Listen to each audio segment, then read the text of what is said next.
Hey, what's going on, everybody? How are you doing? Happy Wednesday. Hope you guys are doing super good today. We are kicking things off right into it with some more Kerbal Space Program. We are going to have to start what's probably going to be a pretty significant undertaking before we even do our next contracts. Well, we could probably do some contracts here and there. We are going to spend today talking about our Lunar architecture, and ideally what we come up with here is an integrated architecture that can not only be used for going to the moon but also to Menmis, and then ideally the same architecture can also be used probably with some additional support systems to go to Duna. So I do want this, you know, overarching goal of at least getting us to Duna here pretty quickly. And Wes coming in with the meme tax, much appreciated, my friend. We need to figure out how we're going to get Kerbals down to the surface of the moon, how we're going to get them down to the surface of Duna, what sort of launch capacity we need, all of that jazz. That's really what we need to figure out. So it's probably going to be a bit of a whiteboarding session here. Probably going to need to figure out all of the different systems that we're going to need, the support equipment. Obviously we're probably going to need a larger lifter, if not now, in the near future, but probably now, because the idea I have for our lander that can also be used for Duna, it's fairly large. I don't know how large it's going to be yet, but I don't think it's going to be able to fit inside of the 2.5 meter fairing that our current launch vehicle has. So we'll see. What's up, Steekraken? How are you? So yeah, things to ponder. Ideally, maybe it can. I don't know how much delta V, I don't know how much mass my lifter can get up. Maybe that's something we can check out first. Do I have any information in our mission log here for the possible capability of our Minerva lifter? Does not look like there. This was with a 5-ton simulator. Increasing it to 10 metric tons in a subsequent mission. This was with 13.5 metric ton simulator. It went into an 80 by 80. So that went into an 80 by 80, no problem. 13.5. And then we got into certification flights, and I don't think we've launched anything that's too heavy since then. We do know that it can get at least a few metric tons to the moon. So I'd like to think that its overall lift capacity is probably on the order of 20 metric tons. You know what? Maybe we'll start off with that. Let's do a quick little simulation flight to really try and nail how much mass our current lifter design can get into orbit. Because that'll at least tell us that perhaps right now our lifter is good mass-wise, but it needs to be stretched, or we need to have a larger fairing or something added to the vehicle to allow us to go to the moon with what I have in my mind for our architecture. And if it can't, well, then now we'll definitely be able to know, because I have no idea how heavy, how much mass our actual lander is going to be. But let's go ahead and get our Minerva flight ready vehicle here, and we're going to take our handy dandy little guy off of this. Take you off. There we go. That should be fine. Yes, good. And let's put in a fuel tank that is going to be 20 metric tons. Would be pretty solid.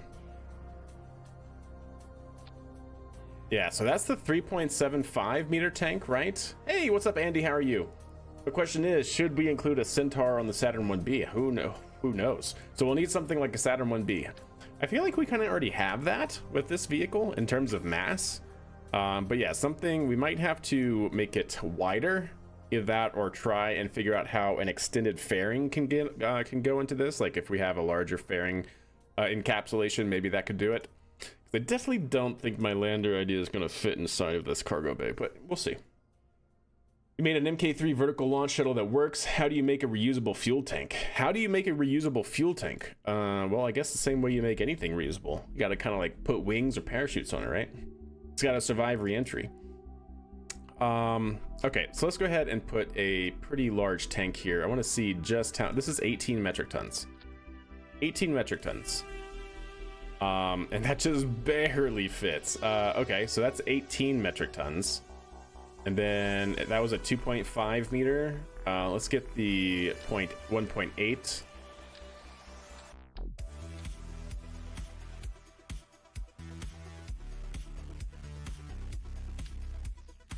All right, so let's see. That's going to be 18. That's going to be 20.5, just about.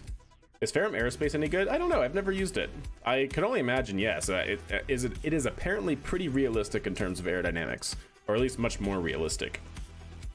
All right, so this is what we're going to see, chat. 20 metric tons. Can it do it? I have really no idea. It does have the TWR apparently, but I have no idea if it has the Delta V. This is a really good lifter, definitely for LKO axis and for like small probes into deep space, but I don't think it's going to be something that can take us to the moon with a landing system. That's what I'm not sure. Is reuse worth it in career mode? Arguably no. Arguably in KSP, because the parts are relatively cheap, reusability is not needed in KSP. In real life, yes, but in KSP, less so. The sim racing bug, nice. With like iRacing and stuff. All right, let's test this out, chat. Yeah, let's work with that. So let's go ahead and get our handy dandy VS Code here. Let's go ahead and put it out on the launch pad as is. This is just going to be a simulation. We're going to revert. We're going to hold that ability to revert here.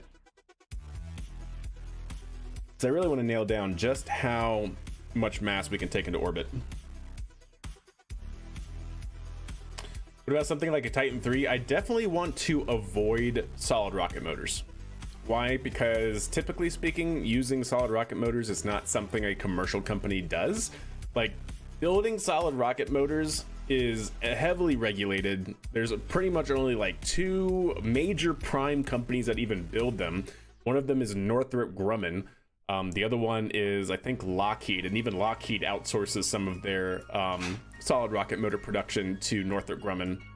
So yeah, in general, working with solids as like a commercial company, which is what we're trying to do as our playthrough, is not very common, right? Like, it's only government and missiles essentially that that work with solid motor systems. So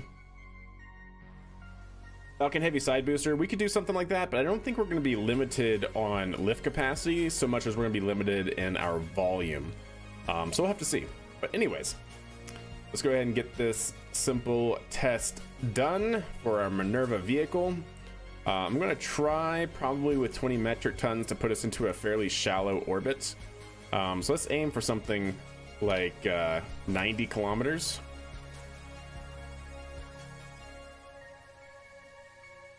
We'll go ahead and do that. We're going equatorial. That'll be the best case scenario. And let's go ahead and fly it.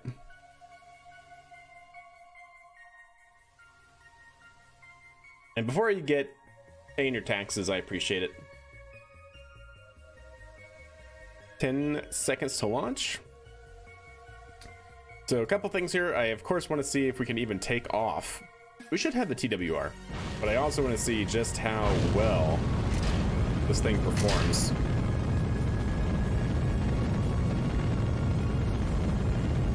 All right, takeoff is good. It's a little bit wiggly wobbly. I think I forgot to strut it. There we go. Oh, that's better. It's not so wobbly anymore. How about that? Auto strut, what a concept, chat. So yeah, we're definitely looking good.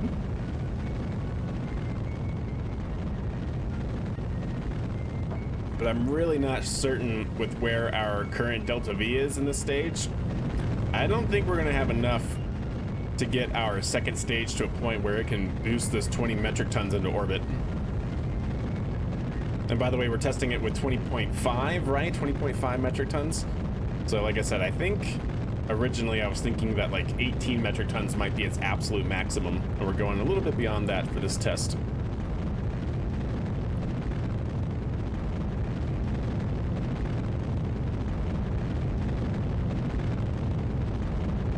looking pretty good actually still. Hey, what's up, Ollie? How are you? You're looking pretty good still, surprisingly, and pleasantly surprised. So my idea for basically building our next generation booster is probably to go to 5 skippers and go to like a 3.75 meter core, so definitely larger. That would be probably ideal, question mark. Oh, throttling down to maintain G load. We got a good staging velocity. Let's see if our upper stage engine is powerful enough to get this thing into orbit, because I'm not necessarily certain about that.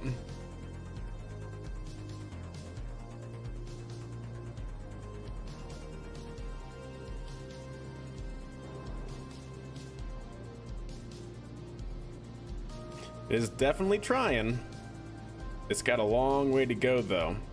And we're still in the atmosphere and we're getting grav losses, so we shall see. Not using any of the fuel, that's good. Gotta pay the taxes, that's right.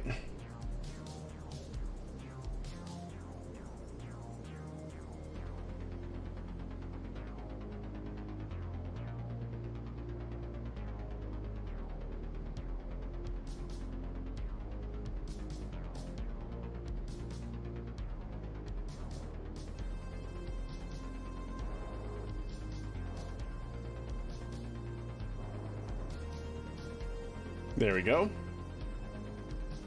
900. Oh, we're barely gonna make it. Drink. All right, I got you. Cheers.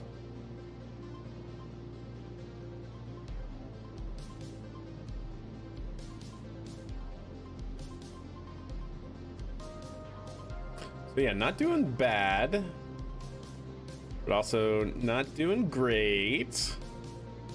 Not doing phenomenally. Oh, it's gonna be close. I don't think we have it. Yeah, I'm definitely thinking that we do not have this at 22 or 20.5 metric tons. It's gonna be close, but not close enough. We're gonna be like 200 meters per second off. So yeah, I'm kind of thinking like between 16 to 18 metric tons is about what this lifter can do as is.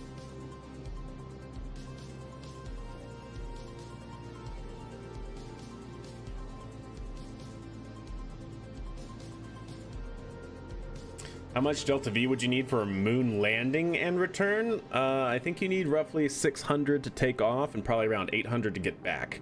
So somewhere on the order of like 1500 meters per second of Delta V should give you kind of plenty for that, if I'm not mistaken. Yeah, we're gonna be short here, chat. We're gonna be short by a couple hundred meters per second.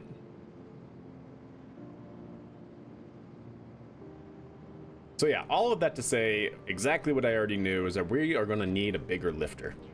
If not necessarily for moon missions 100%, definitely for future Duna and Minmus missions. Hey Catfax, how are you?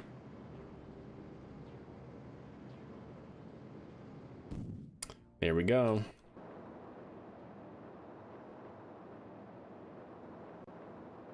Yep, that's all we get. Okay, well, we are going to be, like I said, a couple hundred meters per second short here. Not bad. That was a good test, though. That was definitely a good test. So, let's talk architecture, chat, so we can really see what everything is going to be. I think I'm going to go ahead and pull the trigger and say we're going to need a larger lifter. And we're going to have to certify a larger lifter before we get Kerbals onto the surface of the moon. We're also going to certify the lander. We're also going to need a deep space system as well. We're going to need all of the things, chat. So let's go ahead and start whiteboarding that session, shall we? Let's go ahead and do file, new window.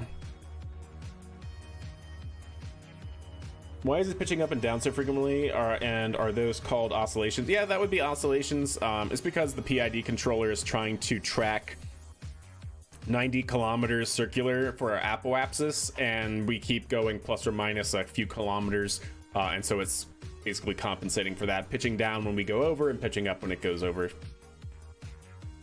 I made a rocket with 15,000 meters per second delta V in the atmosphere, and I definitely didn't over-engineer it. Well, that's good. I'm glad you didn't over-engineer it. But if you did, that's the best kind of engineering. All right, so this is gonna be...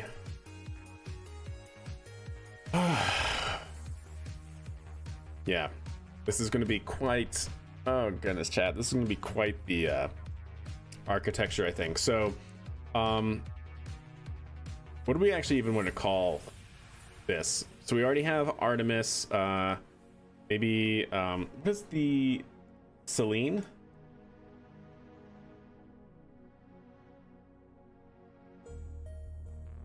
Yeah, Selene. Yeah. That's what we're gonna name our exploration, our lunar exploration missions. Selene. The goddess Maxerna. What is Maxerna? Do I even want to know? Not a thing. All right, so Selene is going to be the name of our architecture. The goal is to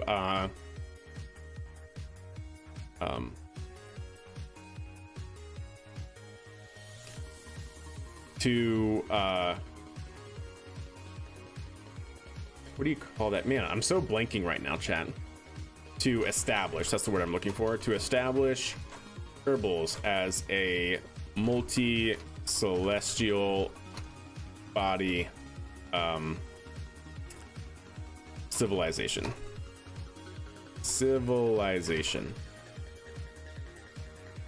To create an integrated space exploration architecture to take Kerbals to the moon, Minmus, and Duna.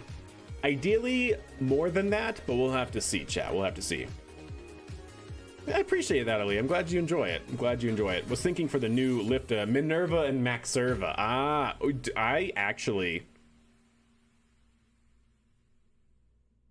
like that. I like it. Yes.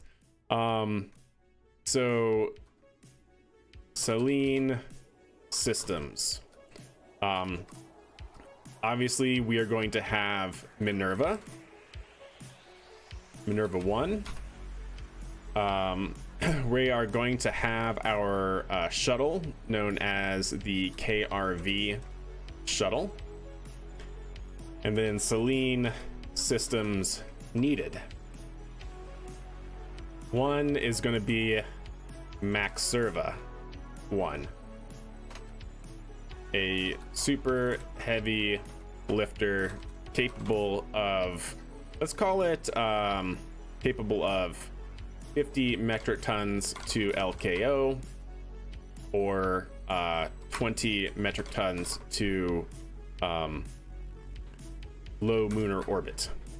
Not necessarily low lunar orbit, but lunar insertion orbit, MIO. Hey, what's up, Snackless? How are you? I can get down with Maxerva, indeed. What if you made like a lunar gateway? I do. That is true. I do actually want that. A lunar, a lunar intermediate station. Let's just call it a lunar station. A small outpost around the moon for mission setup and return / abort scenarios. 3, we're obviously going to need a lunar Minmer Dunar lander. Ideally a system capable of all 3. 4, a deep space Kerbal transport system capable of transporting, how many do we want to actually send, chat? At least 3 probably, but ideally I kind of wouldn't mind 5. Capable of transporting minimum of 5, minimum of 3, ideally 5 Kerbals into deep space. What else do we need, chat? Moon base Ideally, yeah, you know what? We'll call it that. A deep space celestial outpost, surface outpost.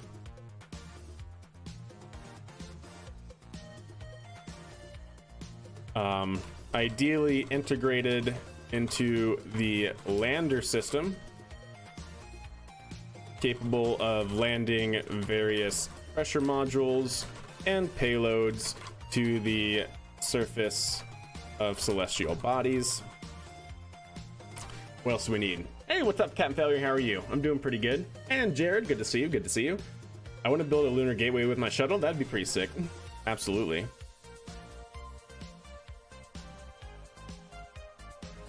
So we have our lander, and ideally our lander can be dual purpose for like an outpost, basically being able to land pressurized modules that can be docked and interdocked together. 6, we are going to need a surface transport vehicle for Kerbals. Ideally a pressurized system. So basically not open, but actually enclosed. While going over the requirements, should we go with redundant dissimilar architecture? Yes and no. So I am a very big proponent of having systems that are optimized for a very specific purpose and trying to avoid like the one size fits all within a certain amount of leniency, I suppose. For instance, when we're developing a lander, there's really no necessary reason why that can't also be used as your celestial body outpost delivery system, right? And so that's kind of where I like the multi-purpose use, because it's basically, you just need to take big things down to the surface, whether it is a lander with an ascent module for Kerbals to come back on, or for carrying pressurized deliveries of, or pressurized cargo, or pressurized habitat spaces and things. So that's true. And then in terms of dissimilar architecture, yeah, of course. That's why, well, I mean, it's kind of hard to do that in KSP unless you really have like multiple like lifters and stuff, but this is going to be entirely integrated, right? When you do an integrated architecture, it's kind of hard to have dissimilar architectures. Like look at Apollo, right? Apollo wasn't technically a dissimilar architecture because it was a very optimized system run by one entity designed to do one thing. So you can't really do dissimilar architectures that well. I mean, you can do it kind of like within the integrated architecture, if that makes sense. But not like having Boeing and selecting, and not necessarily farming it out to like commercial entities and having Boeing and SpaceX and making sure that they don't have the same system, that sort of thing. There's limitations, right? Alrighty then. The other thing that we could do is if we really wanted to go dissimilar architecture, right, then we would have different vehicles for every different purpose, which we could absolutely do. Like, I definitely want to, the only thing is, right, is like Artemis, I want to use this Selene mission architecture to be basically the stepping stone for Duna. So that's why I do make sure to include Duna in our goal, is because I want this to be used on the moon and Minmus in Kerbin Sphere of Influence to test ideally the same architecture with some minor improvements perhaps, to then go to Duna. So yeah, definitely just another way to think about it. So we have that. Transport, I think that's really it. Right, am I missing anything glaring, chat? I don't think so. We have our deep space transport, which is basically going to be a capsule like Orion, something like that. We have our landing system, our pallet system, which is ideally going to be something similar to Constellation or even Dynetics lander. We have our surface vehicle, which is going to be similar to Jax's, I think. We're going to need a bigger launch vehicle, obviously, so that's good. And then we're going to need a station module of some sort. Yeah. Project Mint Chimp with 100% fewer explosions versus EJ? Well, we'll see. Probes, we kind of already have that set up, and we'll do that with contracts. I don't think that needs to be specifically within the Selene architecture. That'll be like a external system. Exactly, Naps. Very, very true. Yeah, when you only have one player and one entity, you can't really have dissimilar architecture. Or like, you know, super optimized systems that are just meant to do one thing. Okay. I think this is it. So we need to probably start, you know what? Let's start with the lander, because that's going to have a big play in our lifter. Actually, you know what? I think I want to start with our lifter and have that actually run the constraints on our lander. I think that's probably the better move. A little bit more realistic as well. Okay, clean sheet design chat for the Max Serva. 1. Save. Let's go ahead and figure out what we need to do. Reusability. I'm saving reusability. We're not going to do anything reusable yet.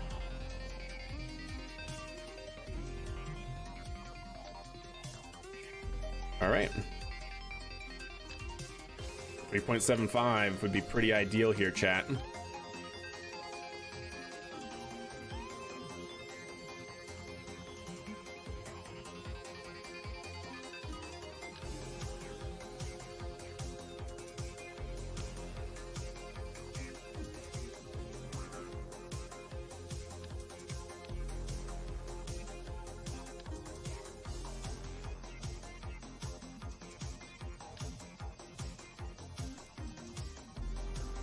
Kind of want to get this out as a little bit of a template here.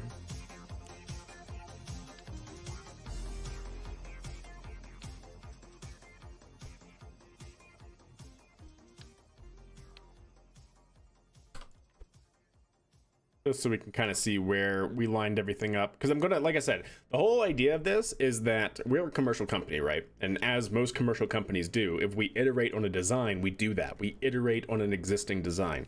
So we've proven out this lifter right here, our Minerva 1.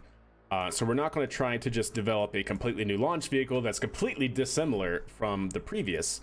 We're going to use this guy as our starting point, reference design, and basically expand on it, right? Like look at basically Falcon 1, moved into Falcon 9, reused some engines, then they went through, you know, all the different variants of Falcon 9, got to full thrust, then we went to Falcon Heavy, which uses just basically Falcon 9 cores on the side, and all that sort of stuff, right? You look at that iterative design process, and now we have Super Heavy, which takes a lot of the same design features that were used within Falcon 9 and just making it bigger. Okay, that is our start. I kind of like that. I'm wondering if that'll be enough. Ideally it will. And then hopefully, chat, we'll have to see. We might have to do 7. Is the skipper really not radial attachable? Oh, that's kind of a bummer. Let's see, 3.7 meter in. Yep, there we go. Disable staging. I would love to do a 4-1. But I'm not sure if that's really going to be popular here, or possible rather. Come on, you can do it.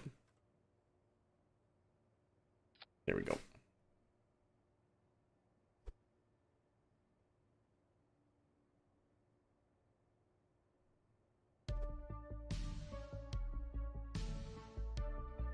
So something a little bit like that, probably even a little bit less. Let's see, what does that do in terms of TWR? There we go. That's 1.63. That's actually not bad. We also don't have any other systems and no upper stage, so we'll see. Is Minerva your Atlas analog? It's kind of a mix of Atlas. Yeah, it's probably the closest thing to an Atlas, but definitely kind of my own design, but definitely I really dig the Atlas style of look. Okay, that seems good. We might have to go to 7 engines, but I guess we'll see, right? You know what I wouldn't mind doing either, chat, is taking these little engine pods off the side and seeing if we can't reuse them. Because how did I do that? I know I have, yeah, there we go. It's not gonna work, is it? Because of the stupid bearing problem. How do you do that, chat? How do you save the bearing when you take them off? Do I actually have to take them off and not just alt click? Ah, maybe that's what I had to do. Aha, okay. That's actually what I had to do. I just had to take them off. Got it.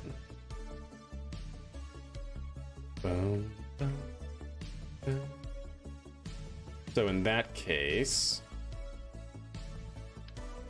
we did that.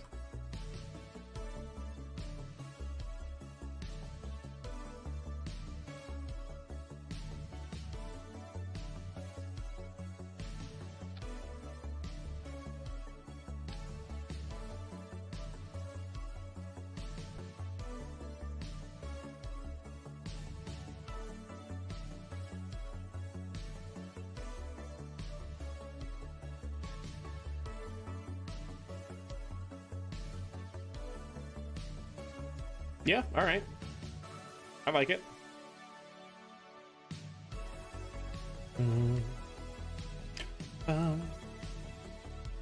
That issue always bothers you, I know, right? Tis a little bit annoying. Now, I think I do want to do the same thing I did here and actually make the arrow shell slightly larger, just because I think this looks way better with a fairing. So I think we're gonna go ahead and do that as well.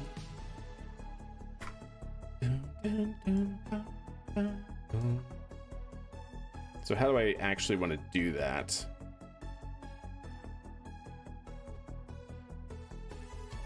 Is that free now? No, it's not actually free. Okay. Well, maybe I don't actually have to put it there. So let's see. What do we got to do? The most important quality of the rocket, the looks? Absolutely, 100%. But, payload. Probably going to use a 2.5 meter shell here, so it's a little bit smaller. Stop it.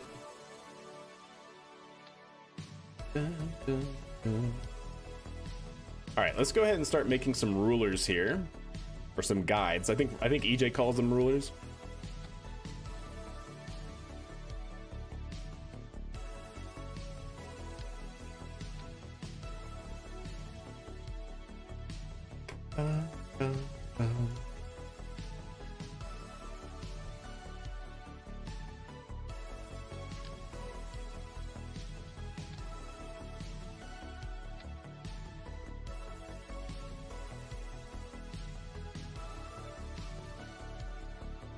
Okay.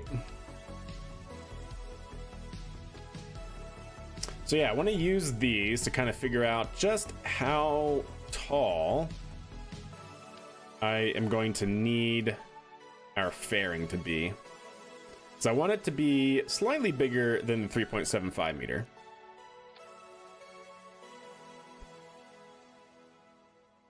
But how tall, I'm not certain yet. And then also, how do we make the inner stage? We brought it all the way up and then closed it, I think, right? Is that what we did? Mm-hmm. Let's see. So if we take this off.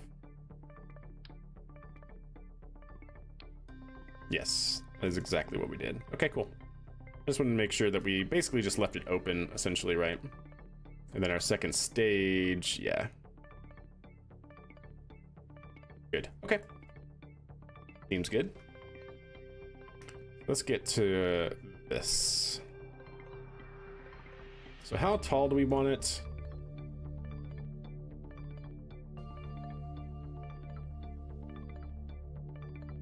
What's the actual overall width of our rocket right now? With the because it should take the width of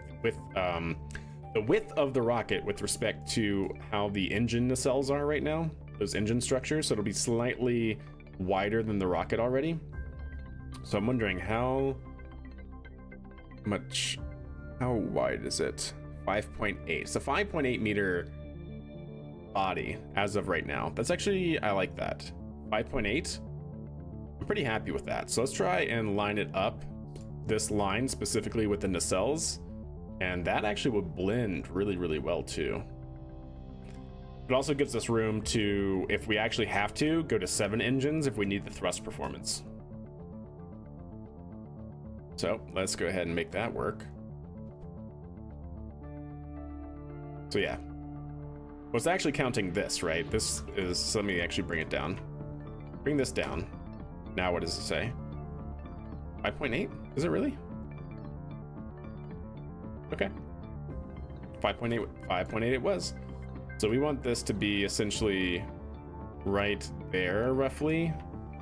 And even bring it over. And see exactly where we want this to line up.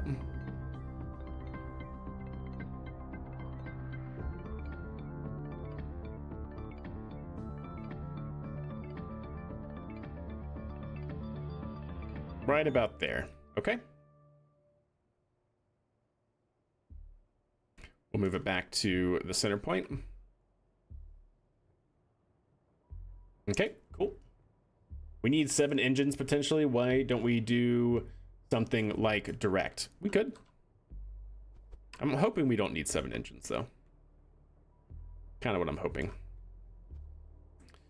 All right, so that looks pretty good right there. Now for the upper stage, I'm kind of thinking we do basically reuse this upper stage and, ooh, you know what? I just got a good idea of what I actually want to do with an upper stage. Stand by. You could also add SRBs. Don't want to add SRBs. I would rather not do that if we can help it, just because I don't really feel like that's the best way to go for this personally. So let's move this forward and try and get a good point to where we actually need our interstage to stop. Because then ideally we can use like a 2.5 meter. Like this. And have that be inside the interstage. Ooh, that's actually going to be a tall rocket, chat. Stand by. And then a 3.75 like this. Mm-hmm. Something like that. Now we got to figure out the TWR of what this requires, because that actually might need 4. Let's see, what kind of engines do we have? We could use a skipper actually. We actually could use a skipper on the upper stage. What kind of ISP is that though? It's kind of garbage, isn't it? 320, it's not the worst.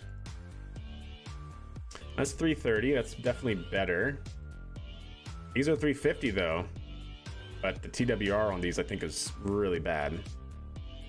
250 versus 650 versus 300. Yeah, so it's probably going to need to be the J2s here, the skiffs. Boo, SRBs, boo, exactly.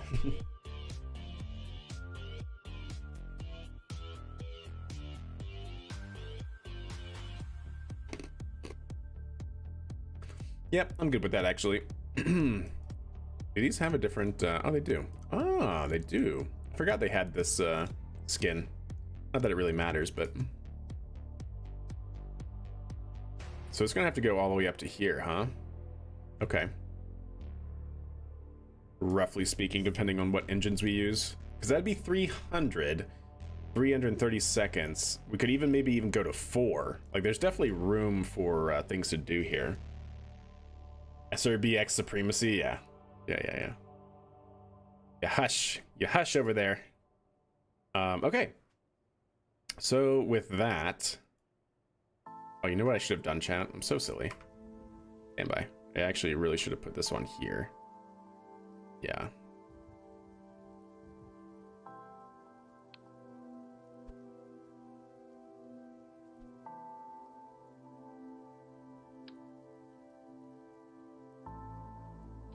So that it's actually attached to something that we can move. Did that not? Son of a gun.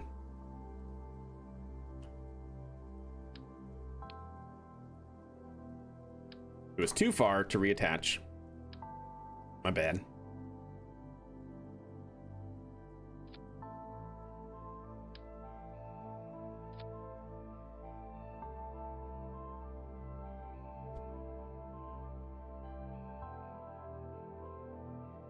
Okay.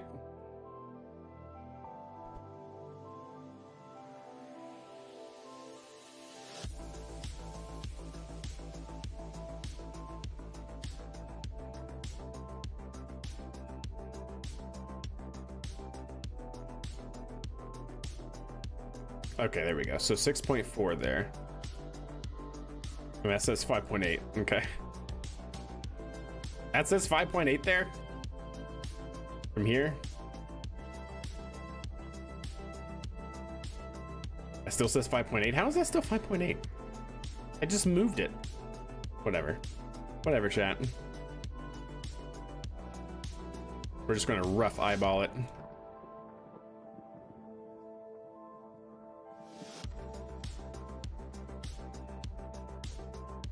Good enough for me. Good enough for me. Well, you know what? We can move it over and bring it up a little bit. Something like that. Move it back. Okay. Pretty happy with that. So we'll take you, move you all the way down, just like we had you. There we go. Perfect. And now what we should be able to do is take you, move you up. And I am going to move this in because we're going to place another one. It's also flipped around.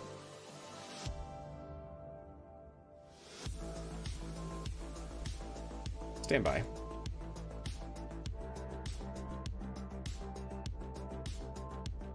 There we go. So yeah, where do we want this to sit? Probably roughly like right there, and then we'll have another one flipped in. Yeah. And make the back portion, which is which is essentially what we did right here, right? We have one facing backwards and one facing forwards, and they just go through each other. Okay.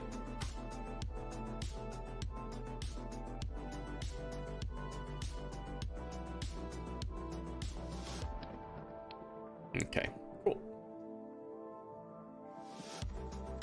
Build fairing.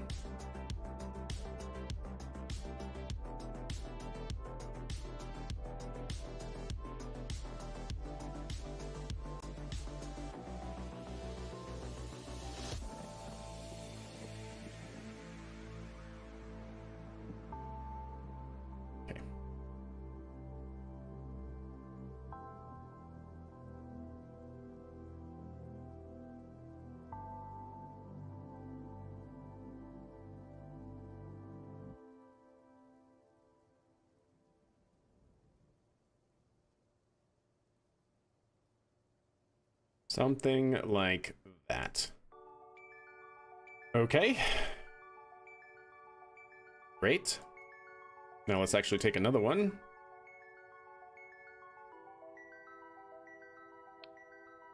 Let's do interstage nodes. Put that on the inside here.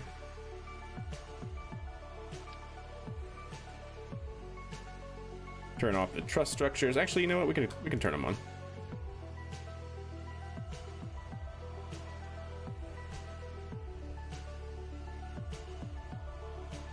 Okay.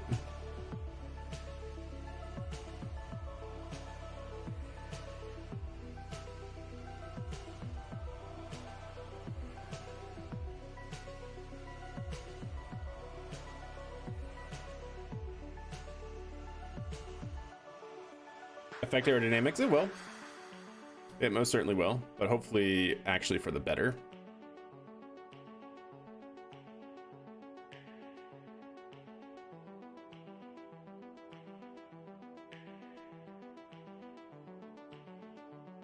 Let's see what that does for the moment. Just make a giant version of Stokes upper stage? That is true. I do want to do that eventually.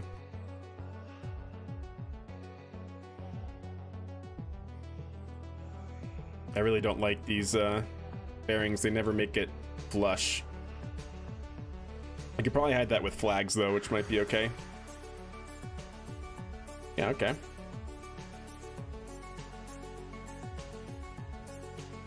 I am digging that. Let's take you. Move you back a little bit to where you would roughly be. Let's do a quick fit check.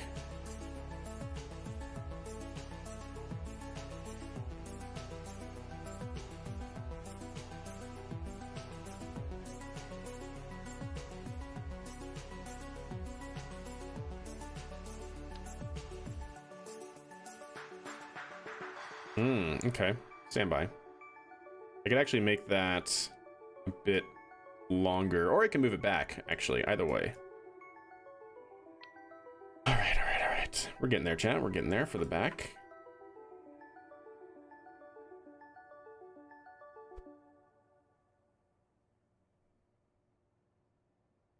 Yeah, so what I think I actually want to do here, so let's bring you back out. Edit. I can actually probably go in even further, or even like 2x it.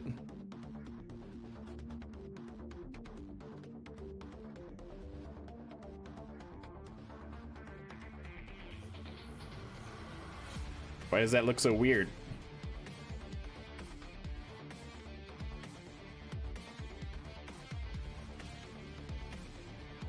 Okay, never mind. Screw that idea. Why though? But why?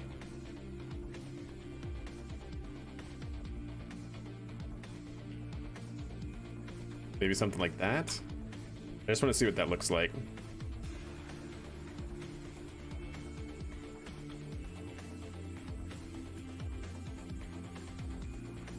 Right.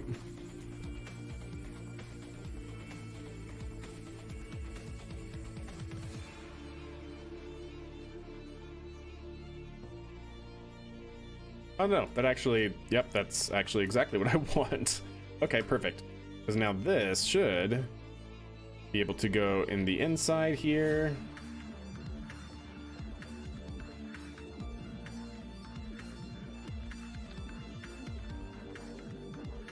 I put it on the wrong part.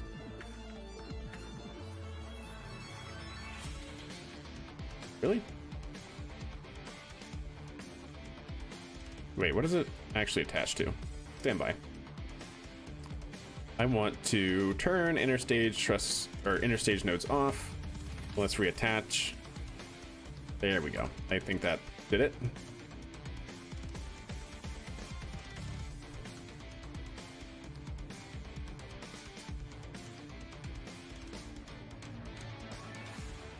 Okay. I'm good with that. Yep. And just out of curiosity, what does changing this to be this color look like? I would like it so much more if it didn't have that bottom orange piece. But anyways, we can definitely make it chrome like the other part.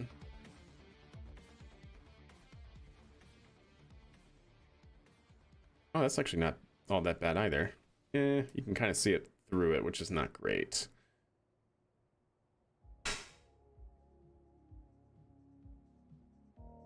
Yeah, I think I like that better. It blends, I think, a little bit better. Okay. Oh, no, it's totally for looks, KSP guy. Definitely for looks. Hey, what's up, Bax? How are you? All right. So we got that going. I dig it. How are we on our thrust to weight ratio, out of curiosity? Let's also not stage the fairings. That'd be probably really helpful. Oh, son of a gun, chat. Oh, okay. I think we're okay.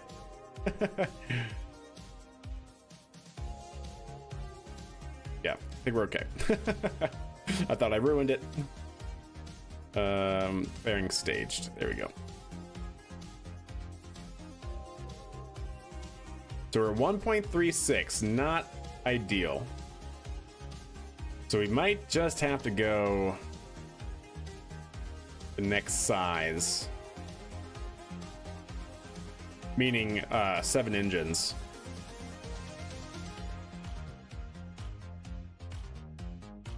Uh, 7 engine config test. Let's try it. Because that should be a pretty simple move. Take you off and put you into that.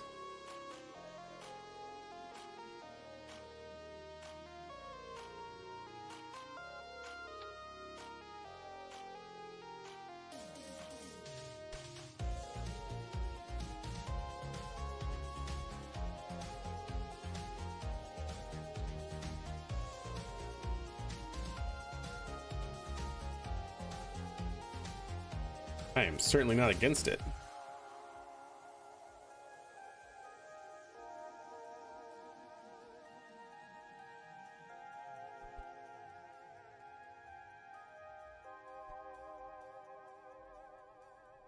Okay.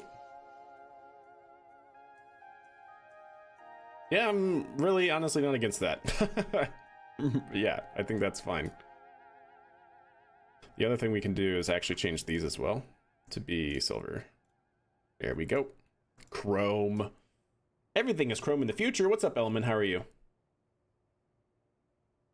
You think you might be able to use the 5x symmetry glitch to get a total of 6 engines? I kind of like the 7 look, honestly. What's the 5x?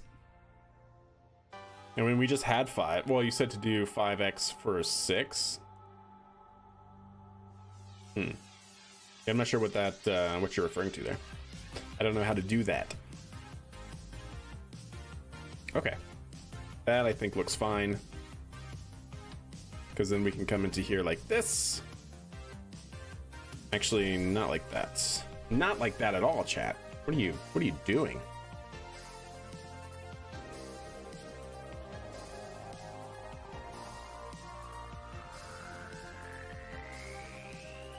Oh my god, so many fairings. It's so many. There we go. I want the 375.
All right.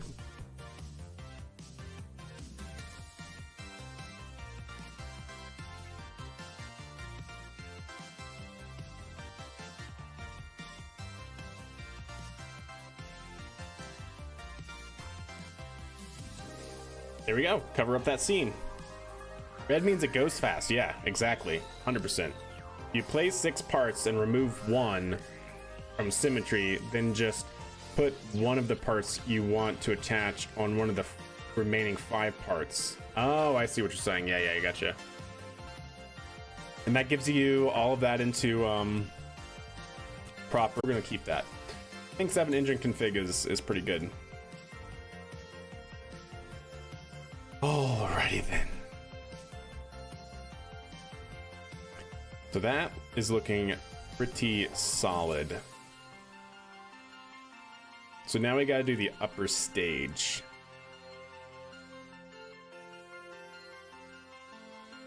So how do we want to do this, yeah?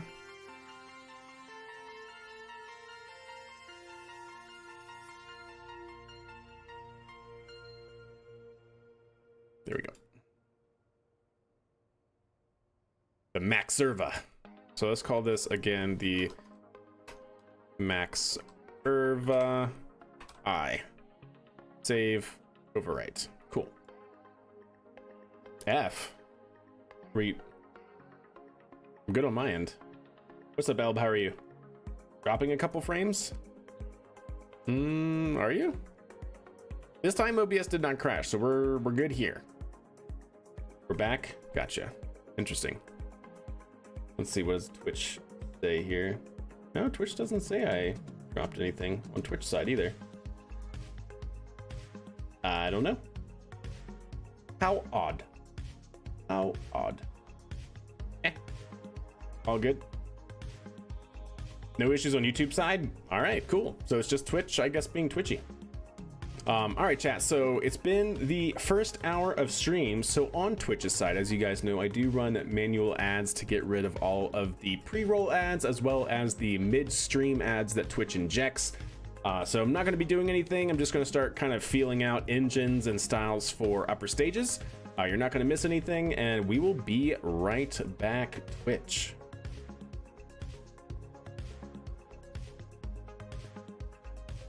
Stand by.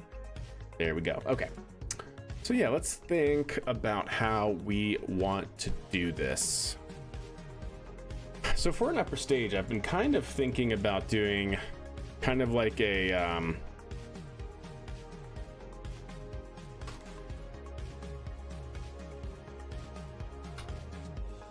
whoops, I want the Delta upper stage. Kind of been thinking about doing something like this, but bigger, or probably it might even end up looking more like the EUS. Yeah, it'll probably end up looking a little bit more like this. Ideally only 2 engines instead of 4, but kind of like the 2 tank design. I kind of like the way that's going to look. Either I have extreme lag or I got the mid-roll ads because I wasn't here at the start of the stream. Evil Twitch indeed. Yeah, I'm sorry to hear that, Sparrow. Hey, what's up, Counter? How are you doing? But I'm kind of thinking we go for something like this. But we'll see. EUS, but it's in lowercase. Yeah, 100%. It's in lowercase. I like it. So how do we want to do this? I don't think we're going to have an avionics package for the first stage. I think the first stage is going to remain a dumb booster, at least for now. Ideally in the future we can do ads are over. Awesome. Ideally in the future we can make it reusable. That'd be really good, and we'll add in our avionics package, but that will be for the future. So in that regard, let's get a decoupler, because I'm trying to basically recreate what I have here. And so we used a decoupler attached to the tank, and then we radially attach the engine, so the tank is the structural part. So let's go ahead and see if we can't do something like that as well. That's a stack separator. I want a decoupler. There we go. Cool. Doing pretty good, Counter. How are you doing today? Ah, that looks pretty clean, I have to say, chat. I'm liking where this is going. So in that case, we should then add this here and gizmo that.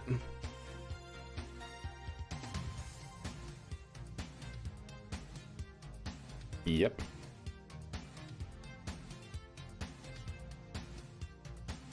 Yeah, not bad.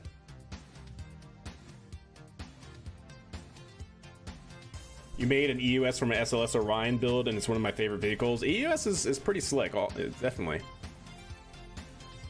Because see, now what we can ideally do is something like this. Yeah, something like this, chat. That's kind of what I'm thinking. Yeah, 100%. This right here, yeah. Enough engines, right? Perfect. All of the engines. Let's put that into 2 times mirror. See what that gives us. Yeah. I forgot how large those engines actually are, though.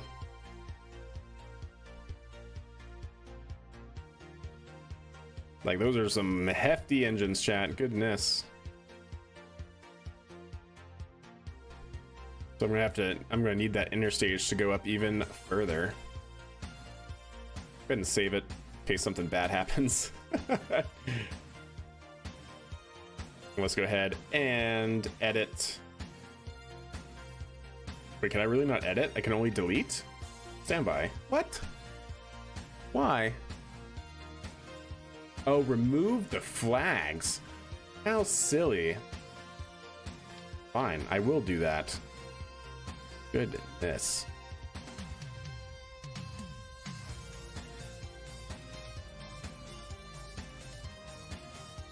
There we go.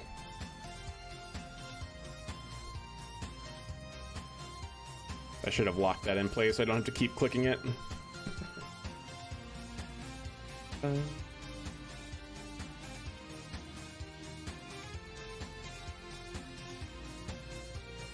Hello game.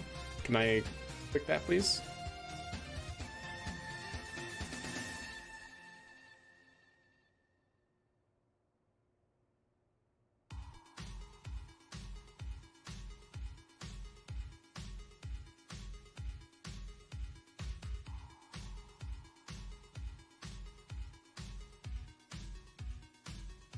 Does not one of the variants for that engine have a smaller profile? It does, and we used it. I think it's because I took the flags off. Okay, no null reference right now, so that's good.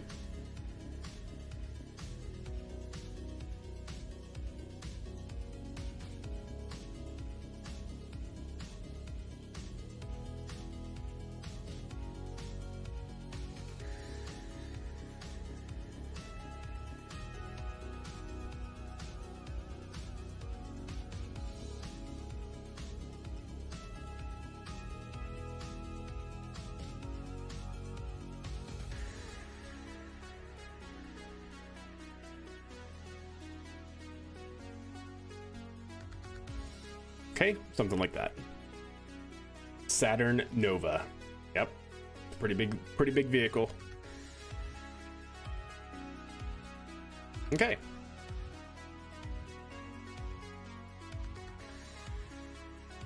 That's good. Dun, dun, dun, dun, dun, dun.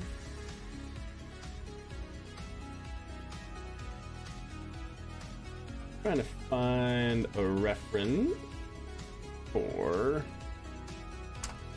EUS upper stage, because that could be good for sure. I have another one in my file somewhere, potentially, but where I'm not certain. I know I have one.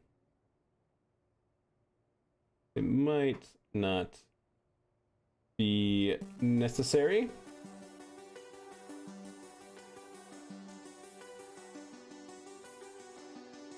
I'd really like to get this right though. I dig the US style for sure.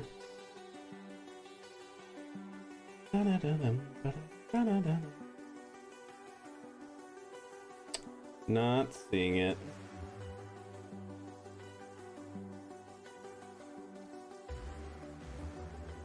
Not there, not in that folder.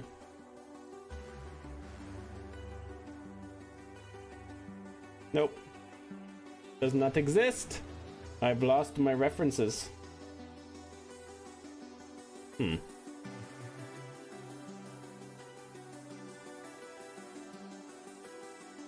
Ah, well. We can always come back to it and tweak it if we need to.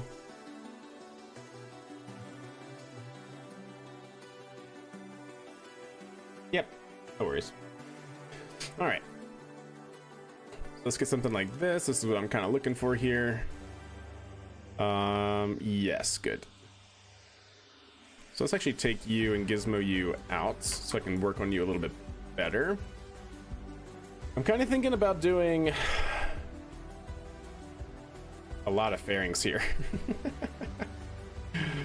Kind of thinking about doing a lot of fairings here. Or do we keep it simple? That is the question.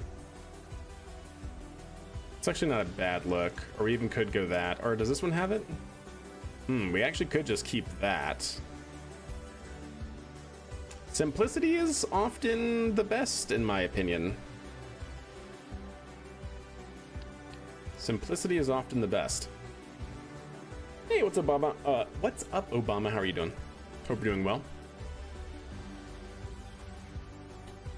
Either that, or we can get crazy, chat. We can get absolutely wild.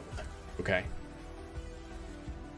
Actually, what do we have in terms of like structural pieces? That's gonna be way too small. These are gonna be maybe possibly the right stuff. Or actually, is it gonna be the right stuff? No, it's not going to be the right stuff.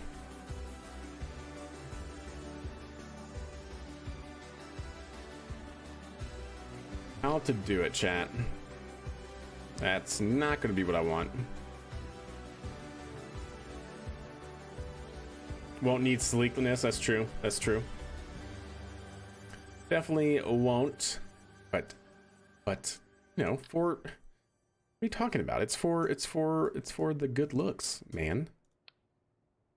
Let's see, what do I want here? I need a radial attachment point, I think. Probably be good.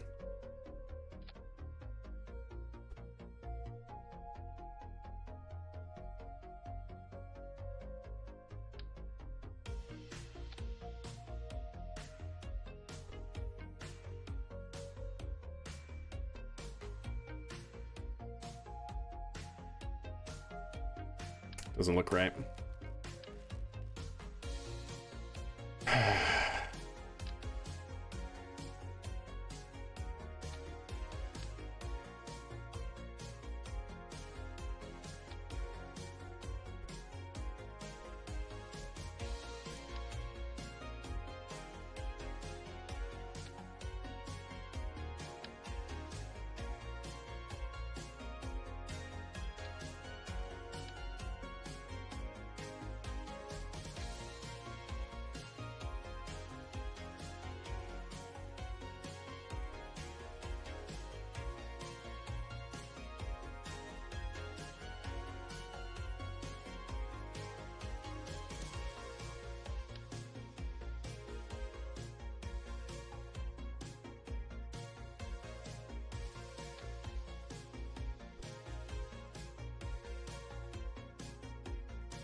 Okay, getting there, getting there.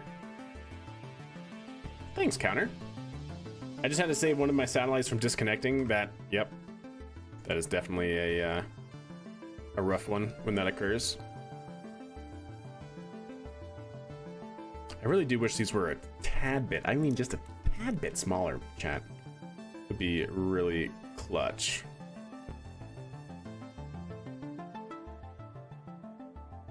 Okay.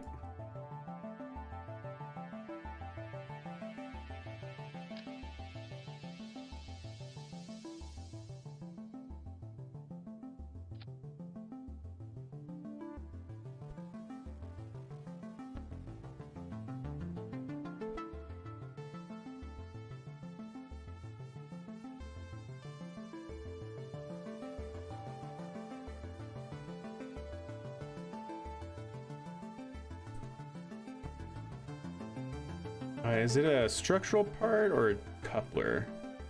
A coupler.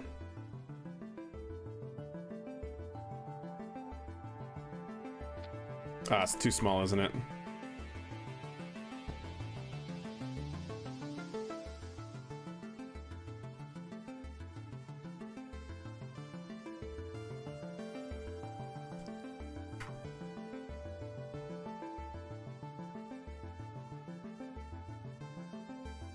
For cheetah engines in their compact config might be around the lines of what you're looking for.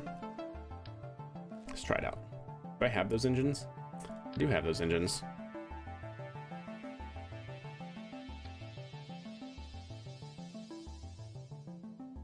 Oh, you know what I should actually do? Stand by. If we want to essentially say that we're going to be recreate, oh, is that actually all that it can do? That sucks. that's a small of a variant that we get. Single engine that, like, that's the end, like, this is the engine I want. Okay, fine. I guess in that case we're gonna, per our lore, we're gonna say that the cheetah engine is a new, smaller variant of the poodle. That's such a bummer, though, because we use this engine, the poodle, for the upper stage of our other vehicle, and it looks so good. But yeah, unfortunately, no such luck.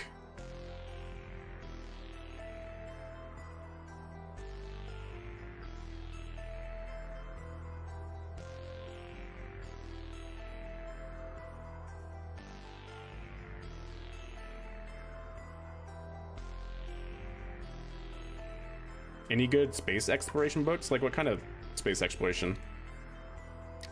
Like engineering, or like fantasy, nonfiction? What you looking for?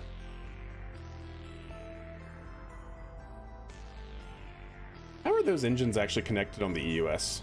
Like, I know they're on the plate, or do they actually go above the plate? Oh, they actually integrate to the side and the bottom of the tank. Interdasting.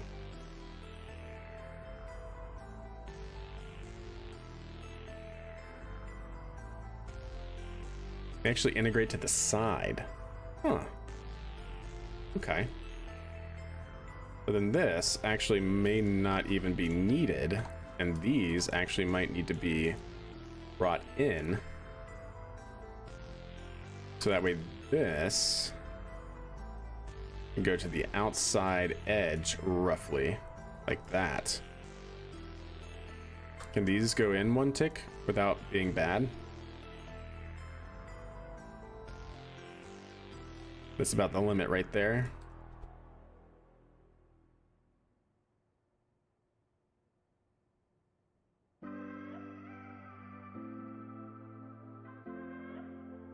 Yeah, okay. Don't mind that.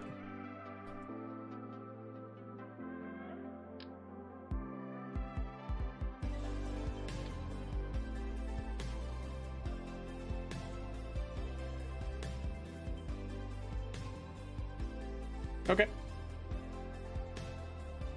Yeah, audiobook for sure, like using reusable rockets, etc. I don't know if there's much about like that sort of thing. I do have to say that Elon Musk's biography, and probably I haven't read it, but I've heard good things about Eric Berger's book that also dives into like SpaceX and Elon and stuff. So that could be some good stuff. So Eric Berger, he's actually a reporter as well for Ars Technica, a space news outlet. I guess I should say a tech news outlet.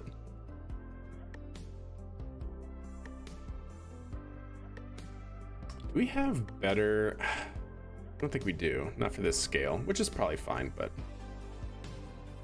Dun, dun, dun, dun, dun. And so they actually go wide towards the top from the bottom. Yeah, okay.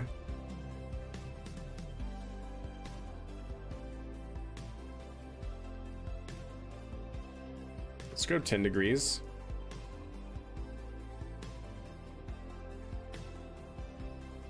Something like that to start.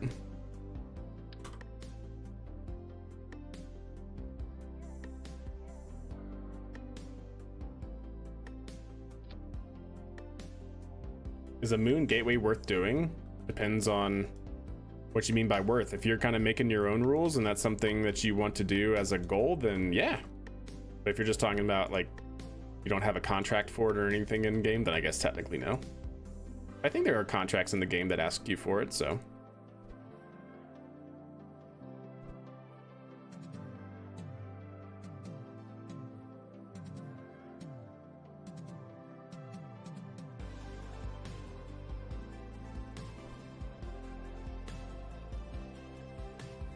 Did I not do that right?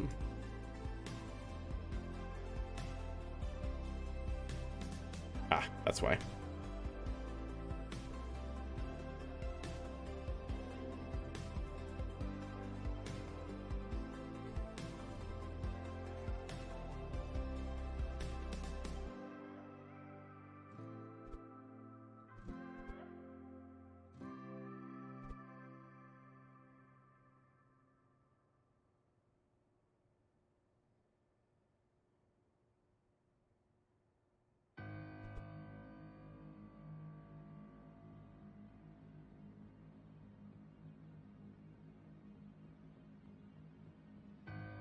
Nice.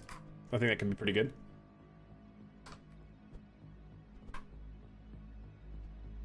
All right, then in that case, let's go ahead and do one of these. Yes, yes, another fairing, because we love it.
I like it. I just made 3 maneuver nodes. Hopefully everything goes to plan. Well, best of luck. I hope everything goes to plan indeed.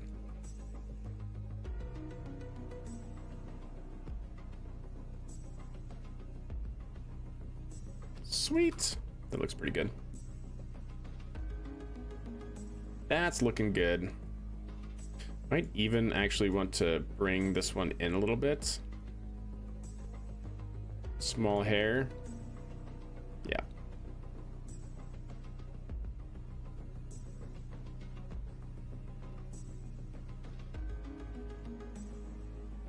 Okay, I think I'm fine with that, yeah. Then we'll take this and move you down one. There we go. There we go, chat. Mm-hmm. Wonderful. Okay.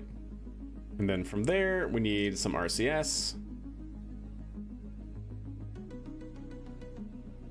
Looking snazzy, thank you. Not too bad, right?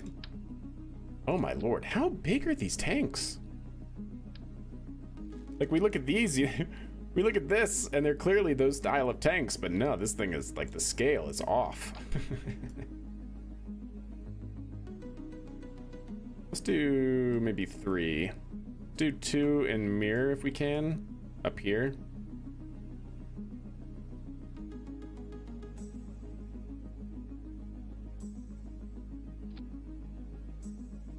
Yeah.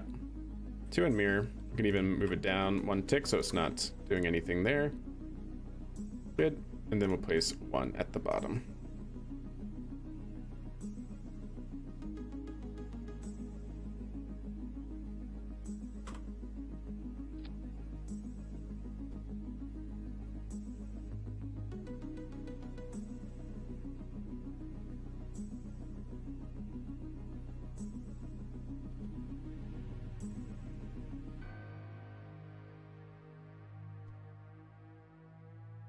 Wait, did I just...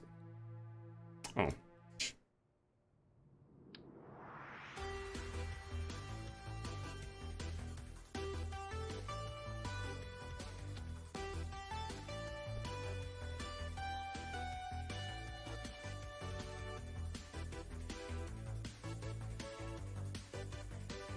Okay.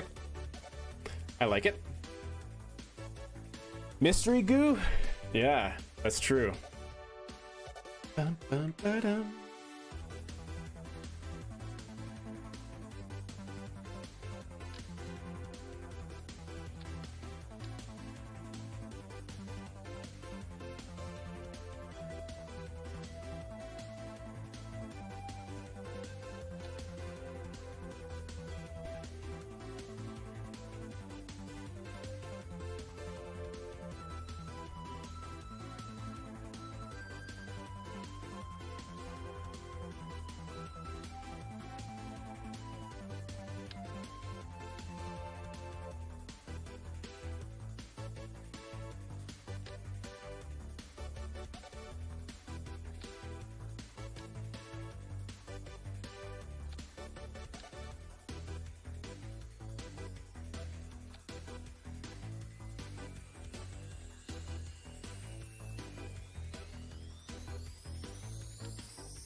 Trying to figure out where I want these.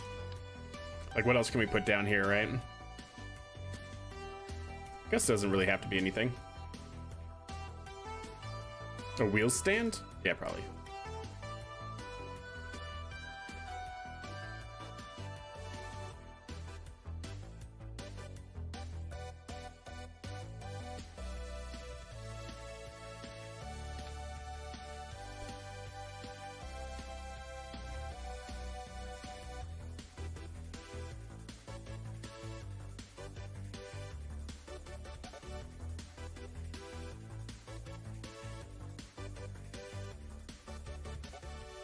Ba-dum-bum-ba-dum.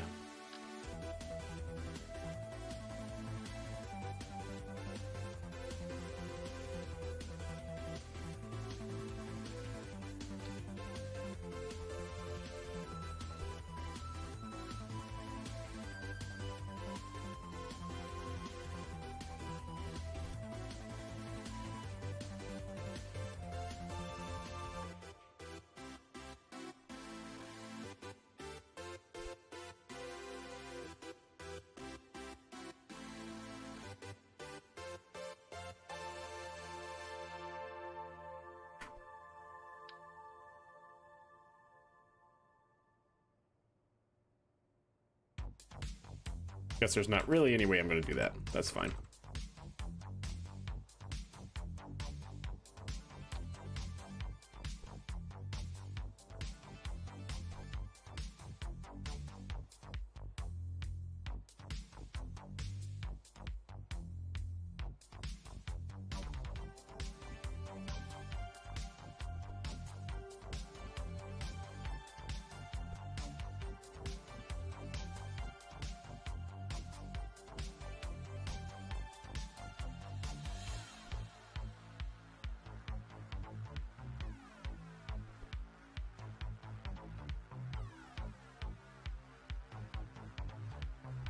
I swear, did I not put that in right, chat?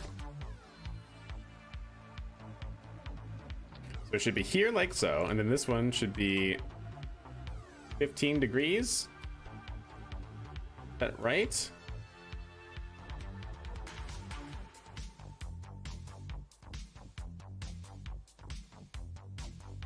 There we go. Okay.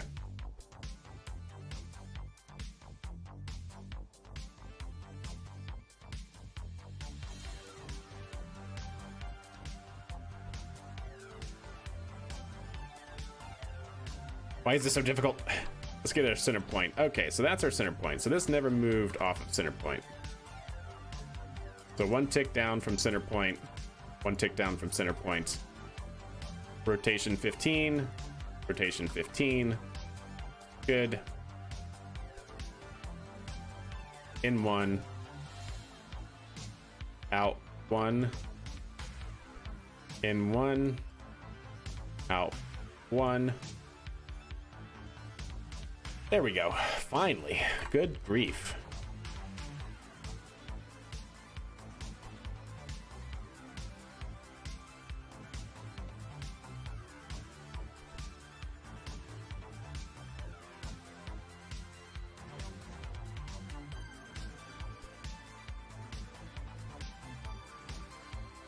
Okay. Yeah, what's up, Zim? How are you? Doing pretty good. Doing pretty good. No complaints.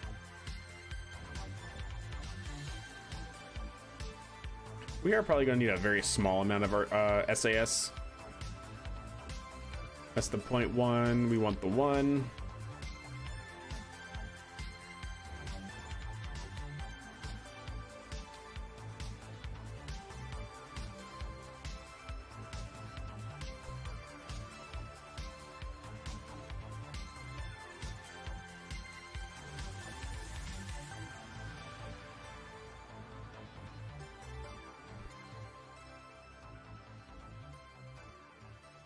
You know what? No.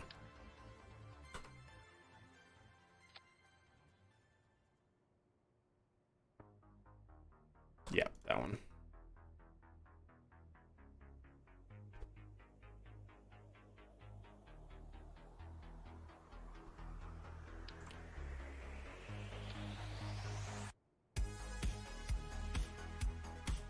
Oh, you don't actually have a... I see, I see. Gotcha. So we can't use that. We have to go with this. Yeah, okay.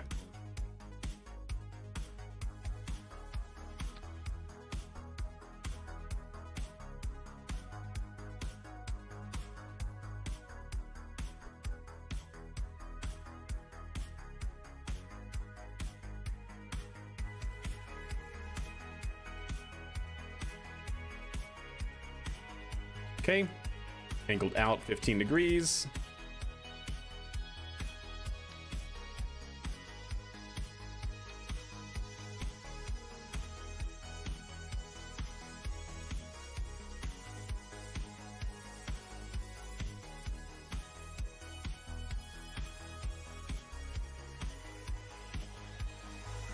Hey, please grab this monoprop ball right here. Right, oh, there, yeah, there you go.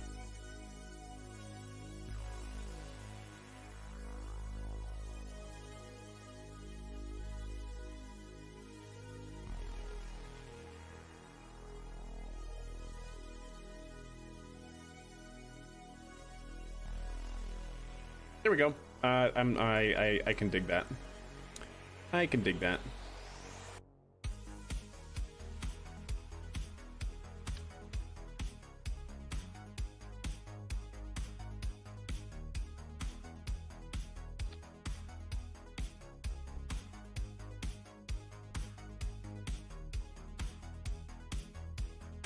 Okay.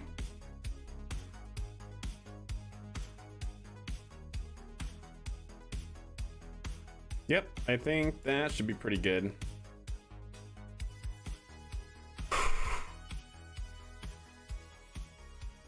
Because now what we should be able to do is take you, and in a perfect world, draw you back into that right there.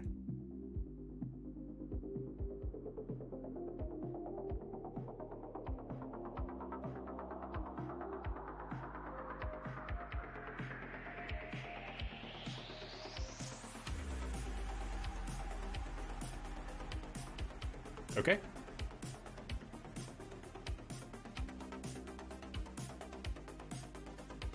How an upper stage should look. Thanks. All right, so let's go ahead and save it before something bad happens. Then we'll go ahead and edit. And then I want to ideally close it if I can. Right there.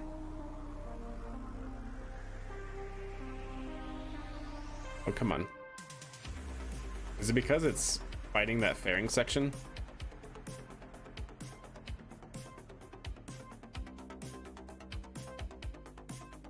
Yeah, it must be.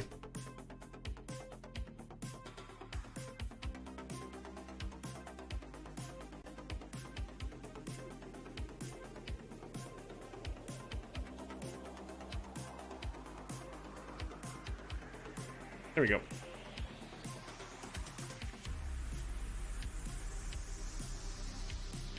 Cool.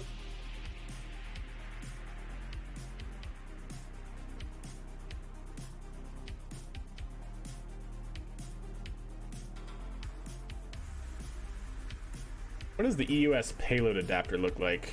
And how does it get integrated?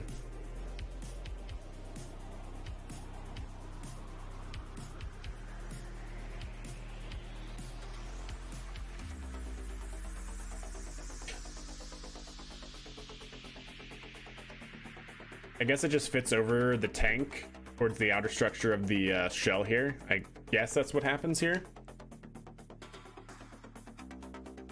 I'm actually going to need now a fairing. Yeah, okay.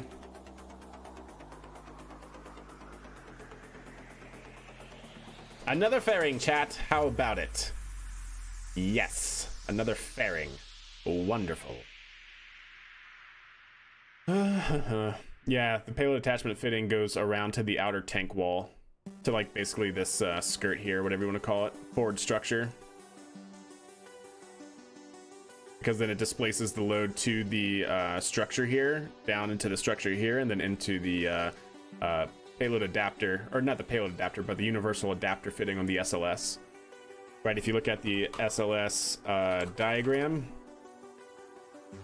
this little guy right here, the Block 1B has something similar. It basically is a interstage or a universal adapter for then integrating into the EUS around the bottom of the structure here, the aft structure. And it displaces the load all the way down into the SLS booster and not the second stage. Not the tanks or anything like that, so. Okay. Another one? Yeah. Another one. What, you got a problem with that?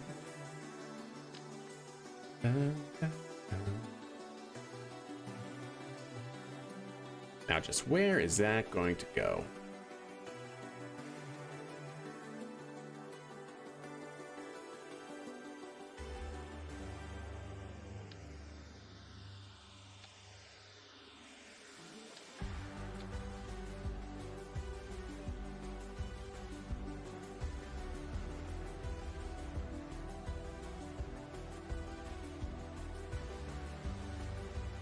Okay. Oh, and definitely do not want bus structures. There we go.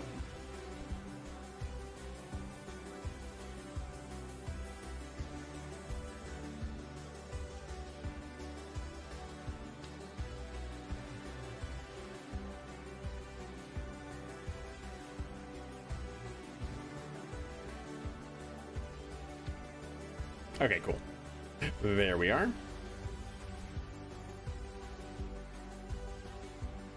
So that's where that's going to need to be. And I have no idea how big we want the fairing to be, but one step at a time, I suppose.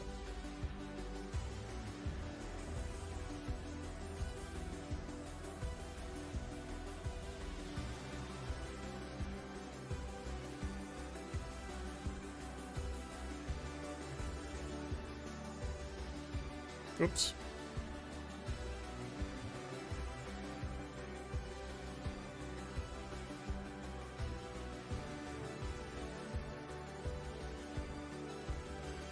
I hate that it does that bulge there. Does the 2.5 meter do that? 2.5 meter might be cleaner here.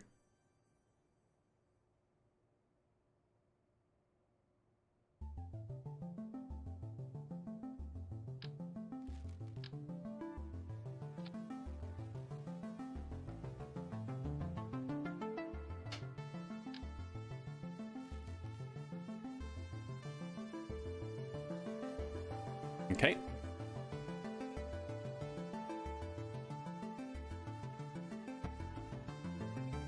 Oh, 2.5 does it too, huh? Or did I have 2.5 from the beginning? I think I did. The 1.8, though, should not do that.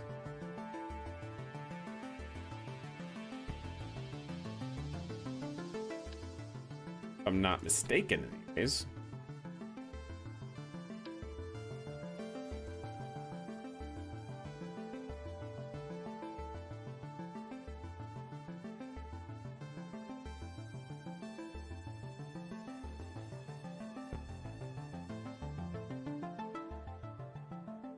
There we go.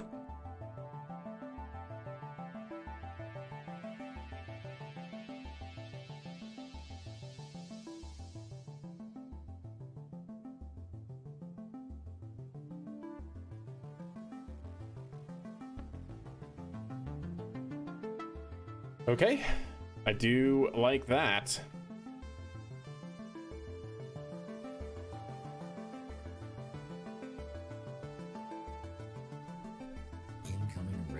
Incoming rain. Yo, coming in from Predominant. What's up, my friend? How are you doing? Hope you're doing well. Good to see you. How was your stream, my friend?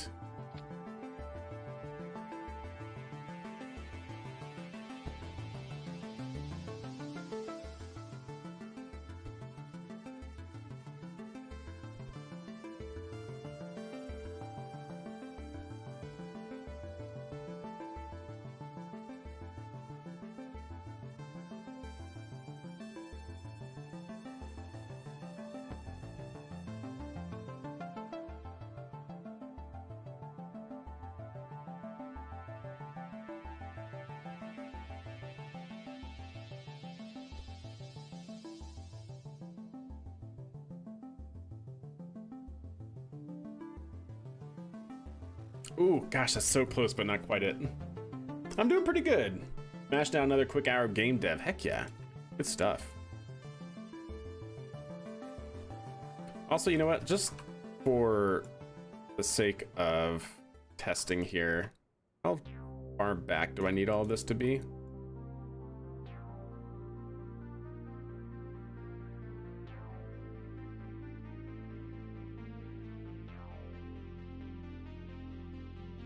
Okay, that's actually not bad right there. Okay.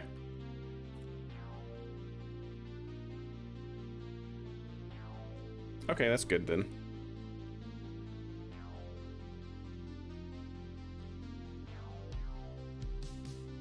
Yeah, I'm good with that. So let's redo that a little bit here.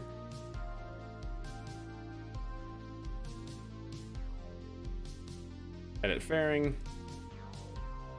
Needs to go slightly higher to the halfway point there.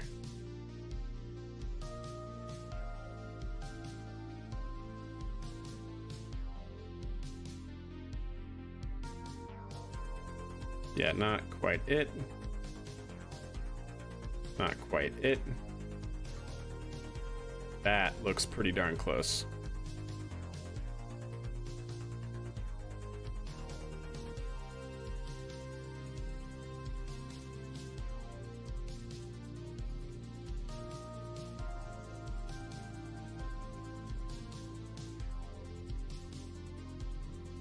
That is seamless, chat.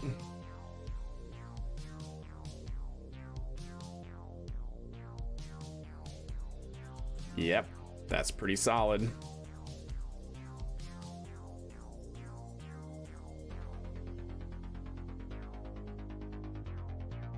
I like that. All right. Let's go ahead and do that turned off, fairing expansion. And then we do not want the fairing staged. Good. Also, what fairings do we want staged? I don't think any of these we want staged. Turn that fairing staging off. And turn this fairing staging off. There we go.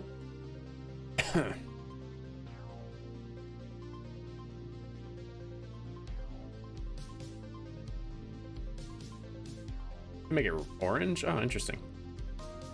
Definitely do not want that staged either.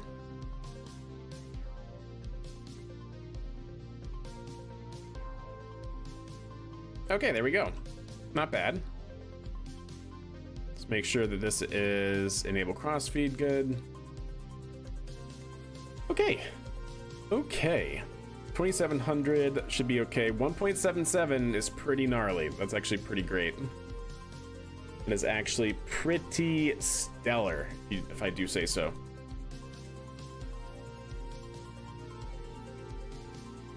And then this whole thing.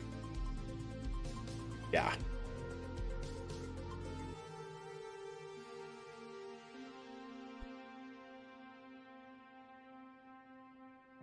Firefly and Northrop Grumman's MLV.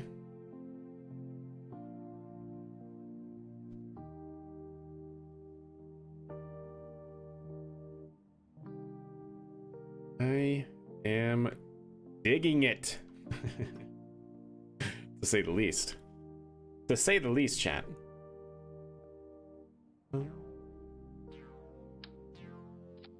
Payload attachment fitting. That payload attachment fitting might be a little large.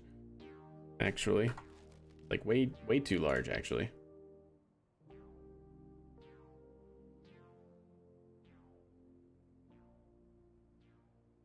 No. Wait, what? You can... Ah, that's right. Forgot you could do that. Structural tubes. Could be a structural tube play. Oh, we need avionics. So totally got to put the structural tube in so we can put in our avionics kit. Avionics actually need to go inside here as well. Actually, they can go inside that. That's fine. I was thinking about putting them... Yeah, that's fine. That's fine. That's fine. All right, so we're obviously going to need a battery. Yeah. Rechargeable. That should be more than enough.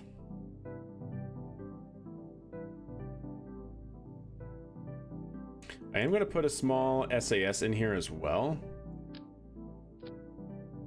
And actually turn that probably down to 50%.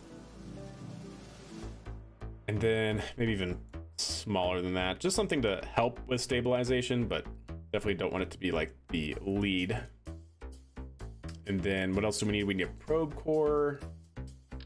No, not that one. Where is it? There we go. Something like that.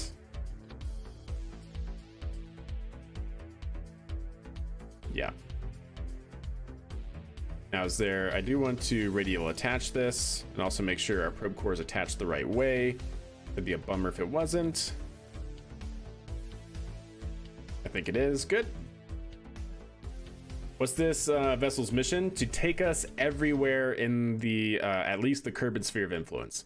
Taking very large landers. We want to colonize the moon and Minmus and even Duna, ideally, with this launch vehicle. So we're aiming for hopefully around 40 metric tons LKO. Preferably something more like 50, but we'll see. We'll see after we start digging into it, where our current benchmark is. I'm going to need a radial attachment point.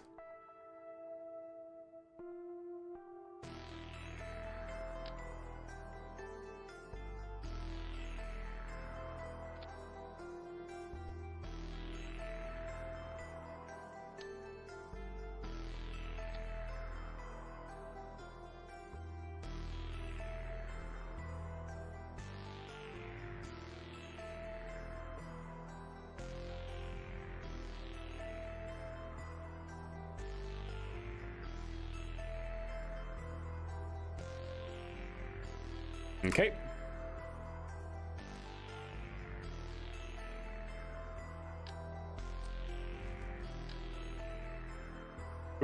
Do we not have a structural piece that will, like an adapter that will fit 1.8? Do we really not? Oh, it's a tank, isn't it? Yeah, it's a tank. My bad.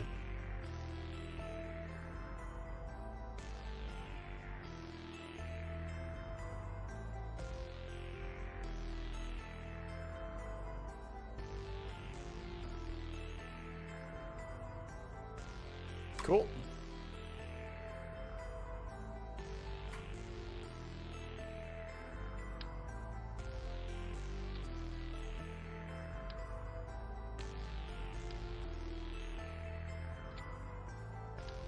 Okay.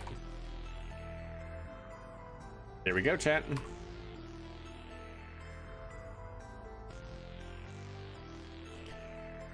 Okay, great.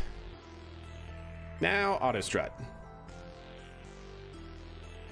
All of the auto strut, chat.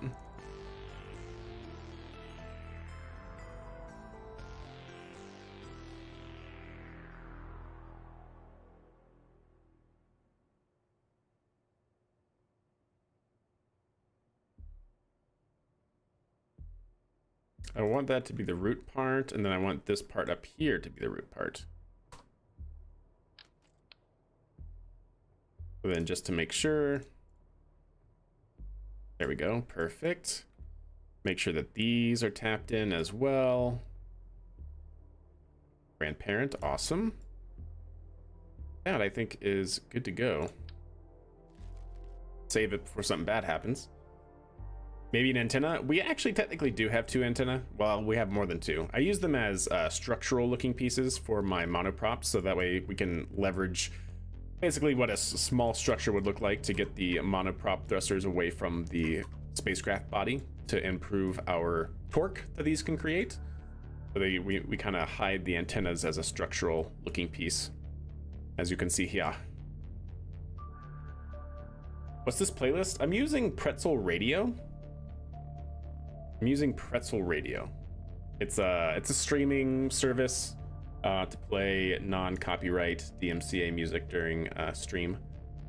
You want to know what that last song was called or something? Oh, come on. Oh, it's not letting me go back and replay. That's kind of a bummer. I never use fuel cell arrays. Do they use much fuel? They don't. They don't use much fuel at all. In fact, I think it tells you, doesn't it? Like these.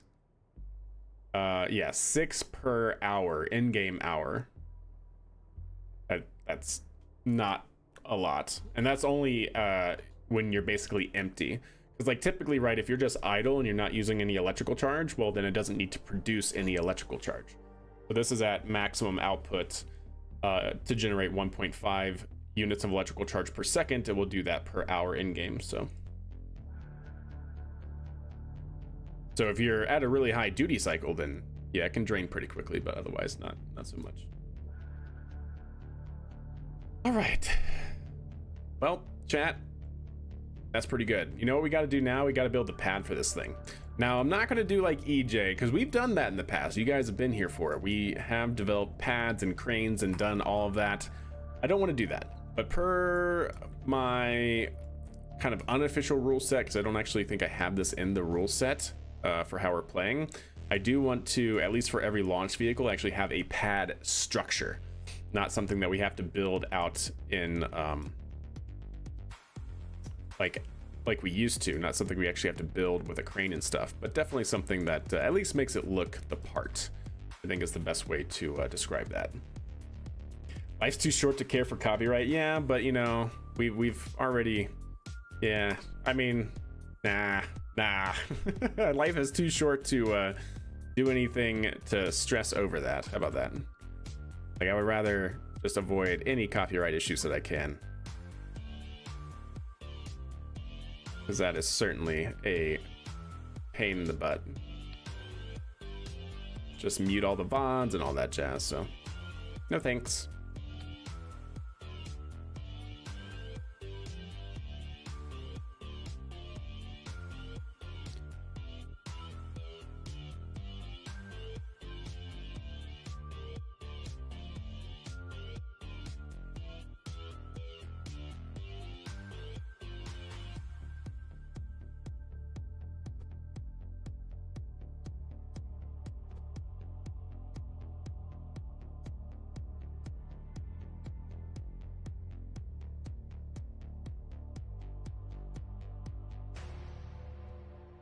Okay, there's that. Save it. I hate how hard all this infrastructure is, indeed. I'm working on a vertical payload integration unit right now. Nice. Nice indeed. I think I still have pictures of it somewhere. Screenshots. Yeah, here you go. This is what we used to do. We built a New Glenn style of lifter. We built this entire crane, and you can pick up the entire booster as is. First stage, put it on the pad, Then we integrate the second stage on top of it, and then we finally integrate the payload on top of that, all vertically. There's the payload. That's our shuttle. That's our KRV shuttle that we used in our last save. And so that can be wheeled over via truck towards the pad underneath the crane. The crane comes down, picks it up, brings it on top of the booster. Yep, there you go. So yeah, we used to do this style of gameplay. This is all stock, by the way, just using the stock robotics and stuff. But there you go. There's the end result, fully stacked on the pad, and then we can launch it. But yeah, not too shabby, chat. Do we have any other pictures of that? Ooh, nice. 2 shuttles at the same time.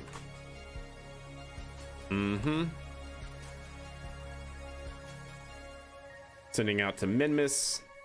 Up there it is. Another one. So that's not with the shuttle. That's with a standardized fairing. There's the crane moved back away from the pad before launch. Oh, that's our first rendition of a DCX style lander.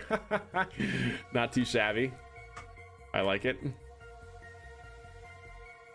I think this was a viewer submitted payload for the moon. Oh, and there's our new rendition of a DCX vehicle. Improvements were made for sure. Here's our space shuttle. We didn't integrate the space shuttle on the pad. This was all just a structure to make it look like it. But yeah, not bad. So yeah, I do like building out at least structures for the pad. I'm kind of over the whole constructing it piece by piece via a crane and all that. Going to order a wheel stand for your iRacing game. There you go, do it. You've got the Mechzilla and a version of that huge crane that just broke. Awesome, good. Well, that's pretty sweet. All right, let's load up our Minerva small vehicle. Merge it. That's, oh, did I pick the wrong one? Maxerva. I meant Minerva. Here we go. Look at the size difference, chat. Heck yes. Okay, we're going in the right direction. Can you send the DCX lander on the SLS? Probably. Probably could, actually. Alrighty then. So we have another one at the top here on the inner stage. I'm just trying to check out. I want my flags to remain mostly the same, since they're basically the same vehicle. Well, not the same vehicle, but they're just a rendition. We're basically playing this playthrough as if we are a commercial company, right? And since we're the same commercial company and we're just doing a larger launch vehicle based off of the smaller one we had, same engines and all that sort of stuff, I want to keep the flags pretty much the same as well, and their placement roughly. So the inner stage starts roughly here, so we're going to do it here. So again, 3.75.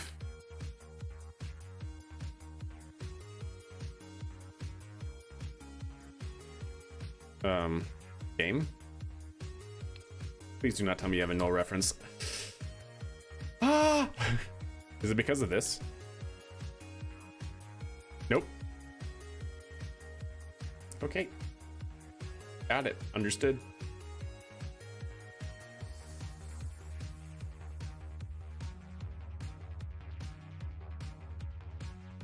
Okay. Whew.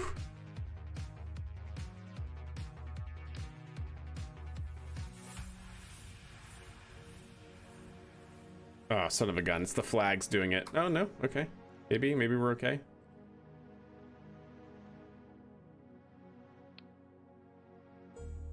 Why is it not?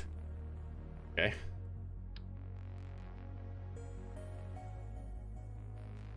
Okay, why is it not wanting to do it there? Okay. Yeah, that's weird.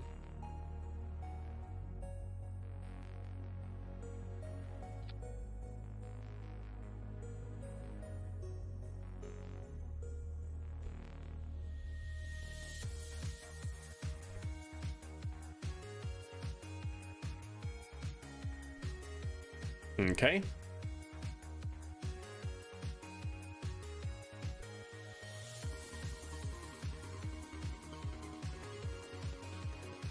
All right, save it.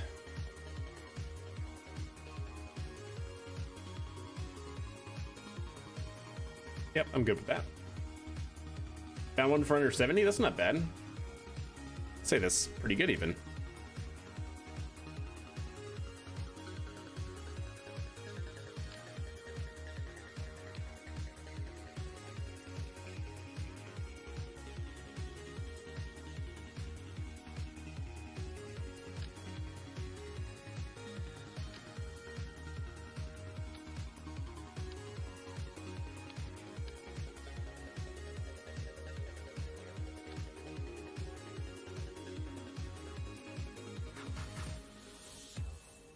Too big.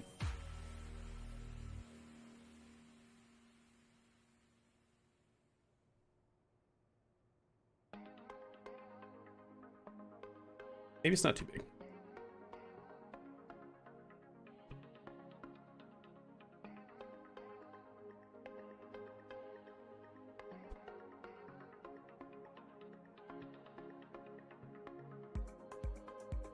Okay.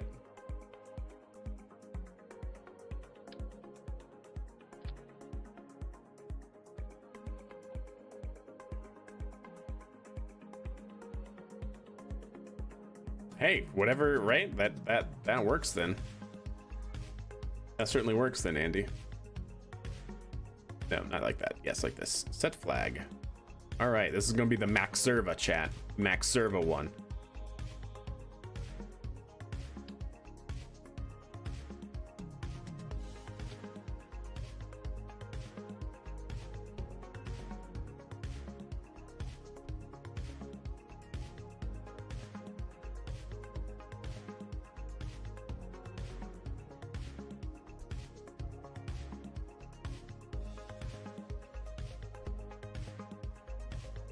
Yeah, maybe two down.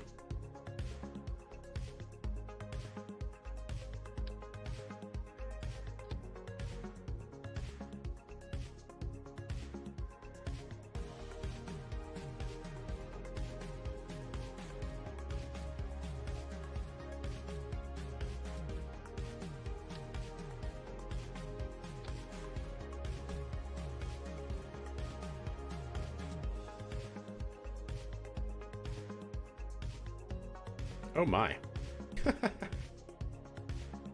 Stand by. How does that happen?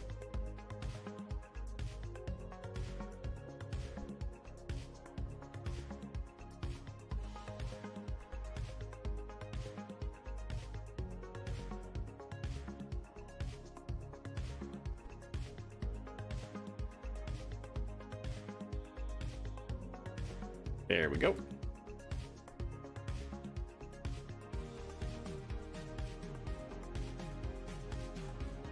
Really? Come on now.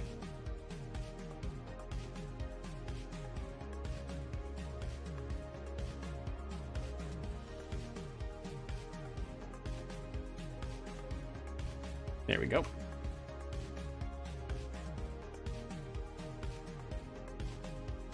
But am I going to have enough room? It's definitely larger than the other. Not a big deal. We can definitely move this up a bit, like so, and move this up.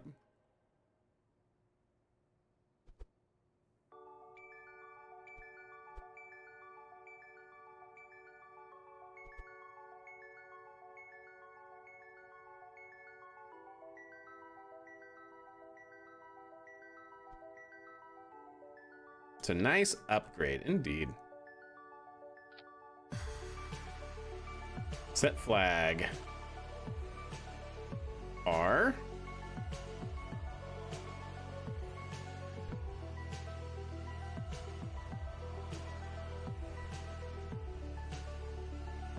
Max VA.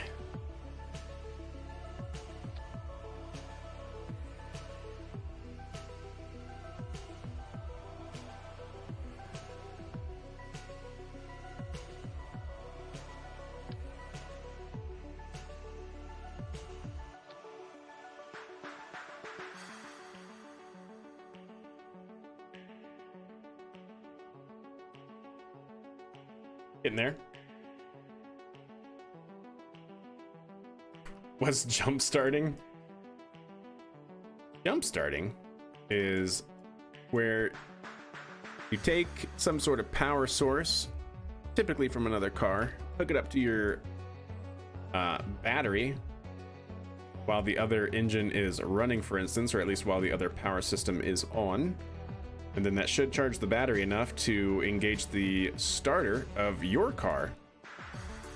And then voila, you have ignition, and the alternator starts working and doing its thing on your car, and then boom, you are golden.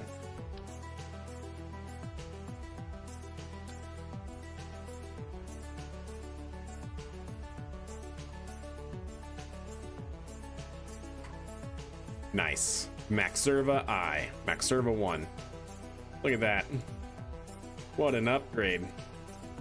A big boy rocket, that is right. And it probably doesn't even work, but you know what? It's okay. All right, let's go ahead and do some more fashion things. We need a communication track, I think. I think that would be good. So what does the bottom of this thing look like? If I was so inclined. If I was so inclined to do so. Turn this upside down and bring it out.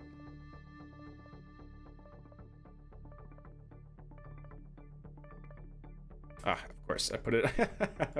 of course I put it on the wrong thing. Okay, that's fine though. That's pretty good.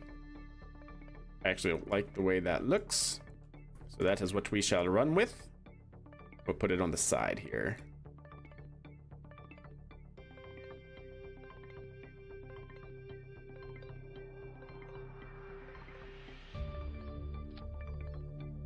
Yeah, cool.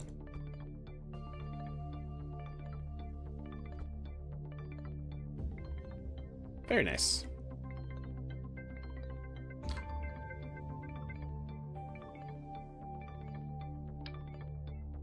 Oh, you know what I should do, chat? So I can actually... I'm so silly sometimes, chat. I'm not thinking things through. Like I should. Take you, and then fairing expansion. There we go. Now I should be able to see everything just fine. Yes, good. What a concept, chat.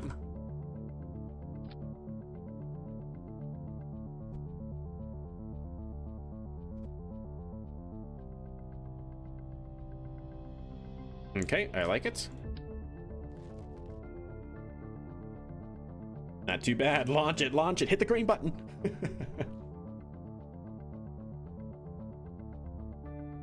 I'm not ready yet.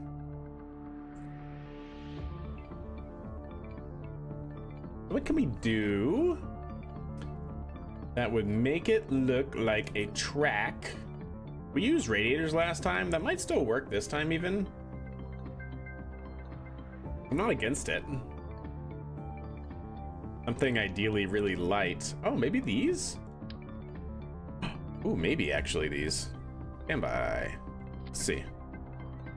We're gonna need a lot of them though. That's the only problem.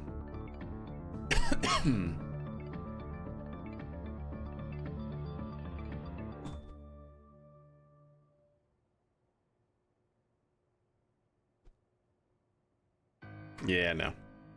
No, thank you. Next. What else could we use, chat? Those are going to be too big and bulky and too much mass. Ideally, something pretty lightweight. Maybe? They're pretty heavy, though. Like the wheels and stuff. Could use wings, because they'll be inside the fairing, so they should be occluded. They're also kind of heavy. Heavy-ish. I think radiator panels, honestly, are probably the right move. Or...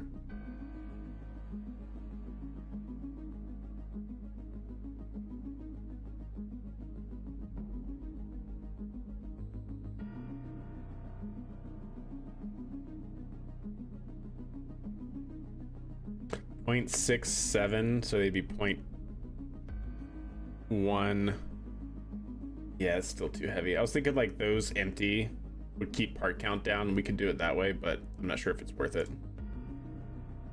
And then finally we have the little guys. right? We have the, oh, there we go. 0.275, 0.2, yeah, probably these then. Empty of all fuel, of course. Actually, they're bigger than I thought, chat. Holy cow. Okay, never mind. I don't really want something that big. Yeah, we do have light strips. I was kind of thinking about that, but I think they're slightly the wrong. Oh wait, no, they have silver, don't they? Don't they have a silver variant? Kinda. How much mass? Oh, they're really light, actually. They have a silver variant, don't they? Maybe. I'm just wondering if these are actually going to be too small. Funny enough.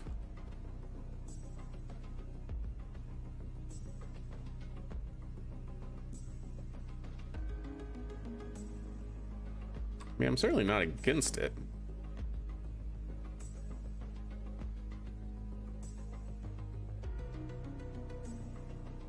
Yeah, okay, you know what? That's fine. I'm good with that.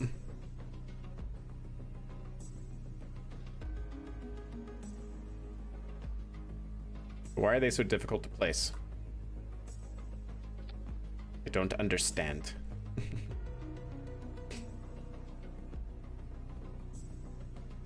The racting stand?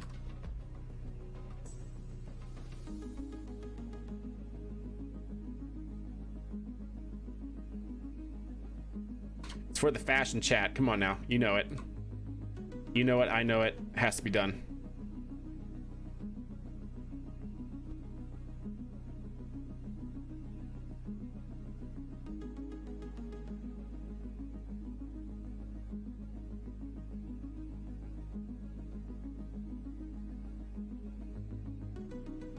This is gonna take a minute.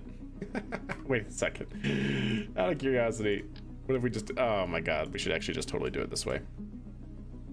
Okay, we're just gonna finish it up like this. That's what we're gonna do, chat. So we have a little bit of variety. I can hardly even tell. And how much mass are these? 0.03? Yeah, it's okay. The lights are definitely lighter, but the lights are lighter, but you know, you get what I'm saying.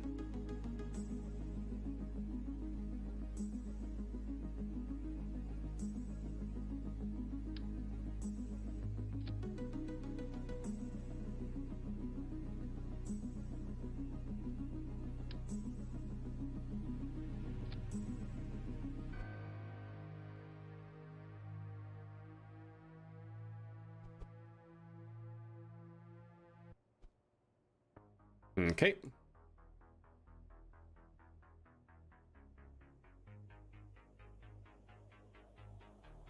So yeah, that's what we had there, which is fine. That's good. Nice. A full cockpit, that'd actually be really sick for sure. Yeah, I really like seeing some of those setups that people do. It's like the full moving cockpits as well. Or like the full sim and it's all like DIY. It's kind of crazy. All right, the last thing I think we need to do, chat, is I need utility. These guys. 4 times symmetry.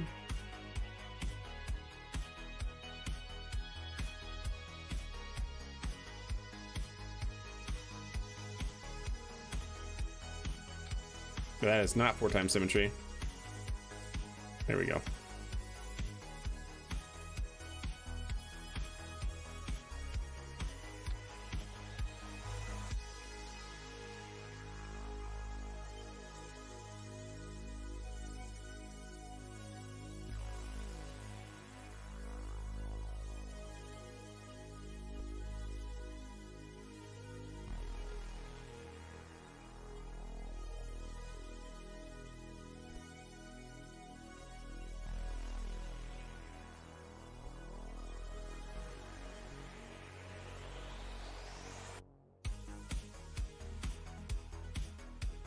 A little bit too far.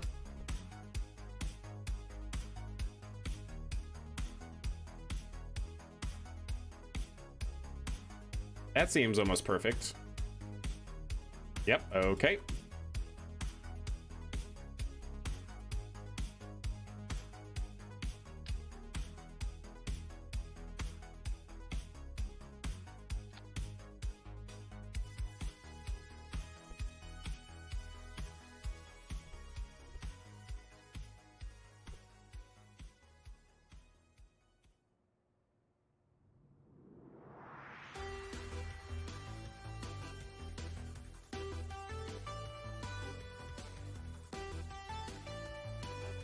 Sweet. Ah, there we go. Not bad. How goes? We are pretty much finished up with the lifter, I think. I think we're pretty much done with the lifter.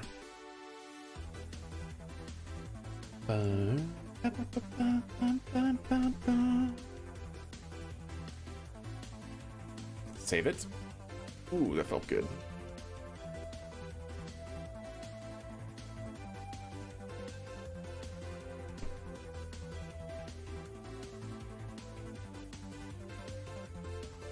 Okay. Don't need you anymore for the moment, I don't think.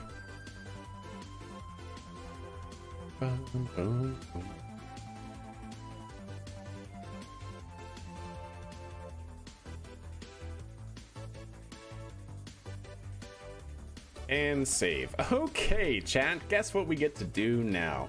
We get to build a pad. That's right, we get to build a pad. Okay.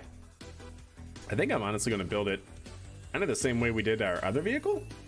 It's just going to have to be bigger. Let's actually get the Minerva pad out and see kind of like how that went.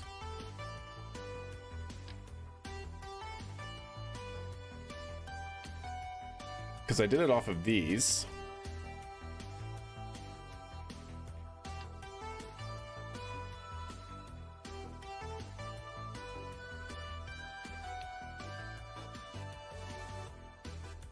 Don't want that strong back this time, or that transporter erector, whatever you want to call it. I don't want that structure.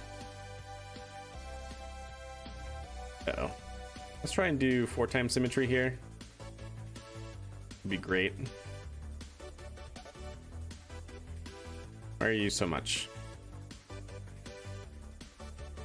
Really? Okay.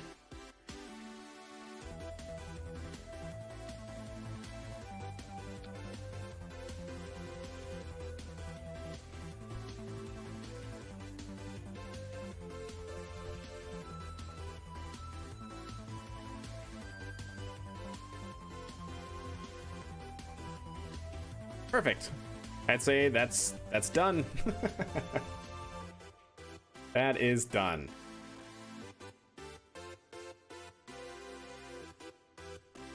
It needs to go kind of like right there, at least on the sides. No, right there. Yeah, right about there.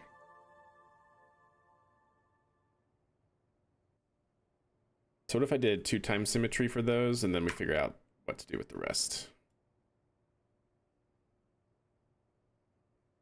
So let's take you off again. Let's put you up here. Do 2x. Let's do mirror mode. There we go. Cool. Bring you down here. Get you roughly aligned here.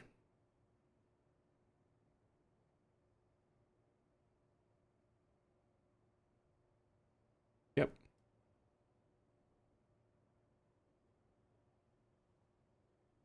It's such a big rocket, chat.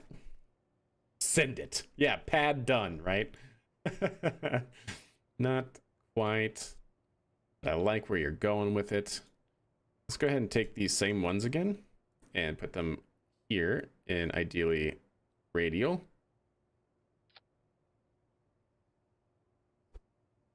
These are going to have to be a little bit closer. There we go, something like that. Cool. Then what happens if we take these off? Don't need that, don't need that. Arguably, We don't need that. Oh yeah, actually, okay.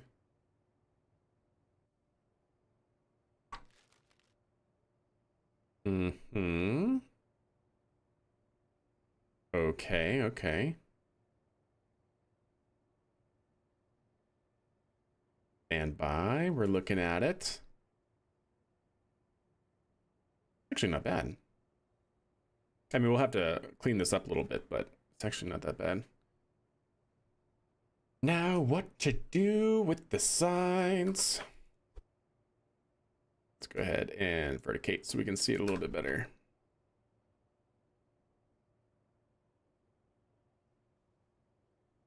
Okay. All of the lights, chat. All of the lights. Let's take you off. And probably don't need you either.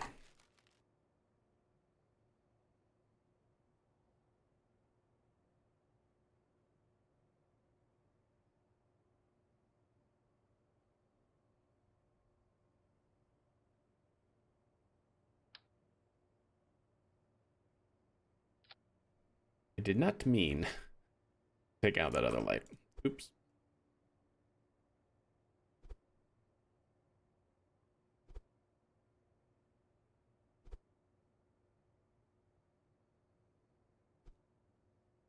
Okay. Another wheel stand I can easily put on the side of the wall. Go crazy. Go ham, if you must. Make it happen. What do I want to do here? Maybe we don't actually need this part. I'm trying to figure out how are we going to bridge that gap. I could probably take the smaller triangles and make a little bit of an angled piece here.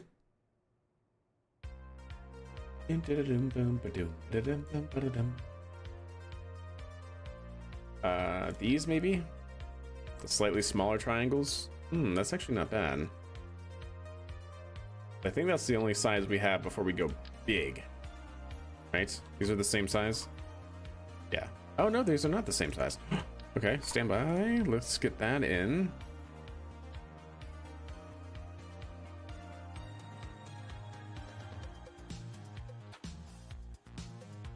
Okay. That's not bad.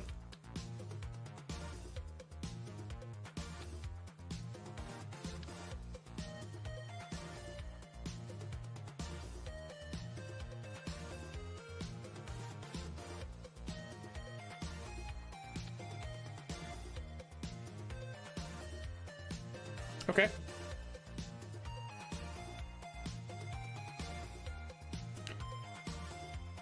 Da, da, da, da.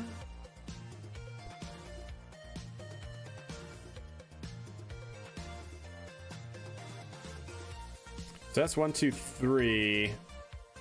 Yeah, it's not going to quite fit, is it? We would need 4 panels. Okay. Well, that actually should be pretty easy then.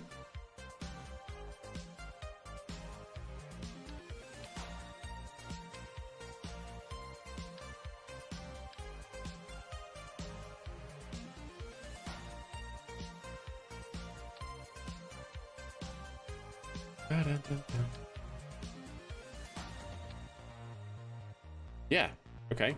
That looks pretty good.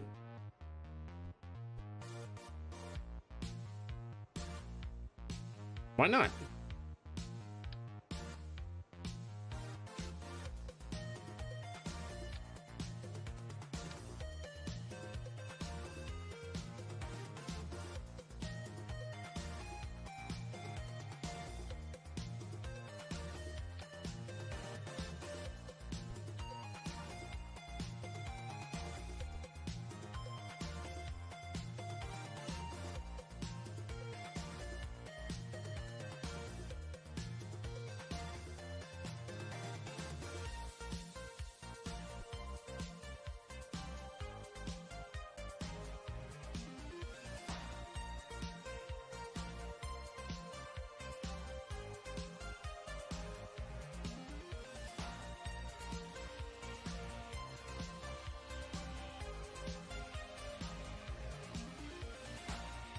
I don't know why.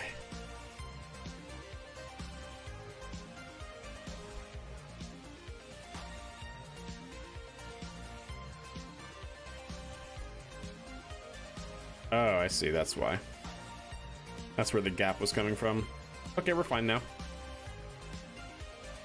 Okay, nice. Well, guess what, chat?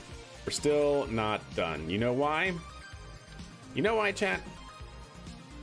I wouldn't mind a little bit of a structure here. That'd be kind of nice. It doesn't have to be too complicated. How many parts are we at? 212. All right. No payloads on board either. Hell yeah.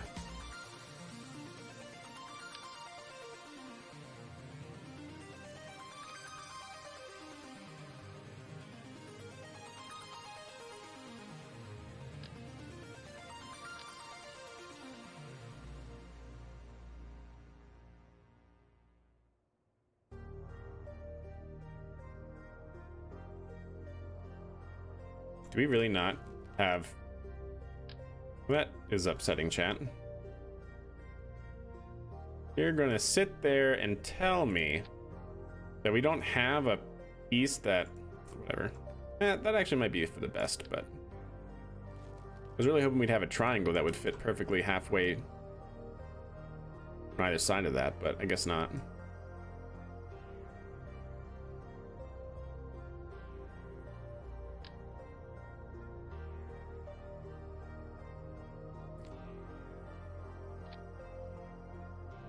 Okay.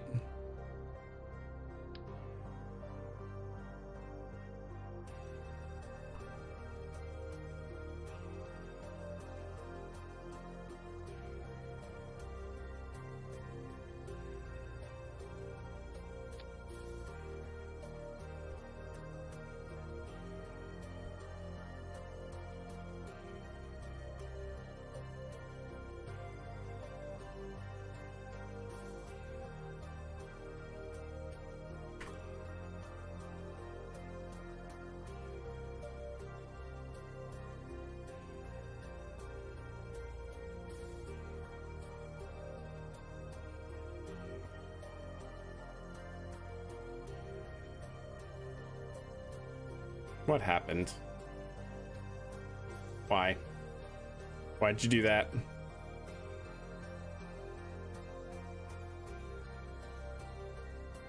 Oh, you gotta be kidding me. What happened? And why?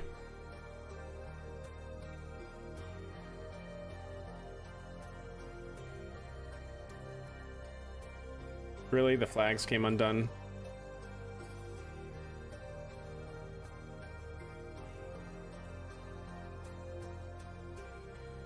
Really? Really?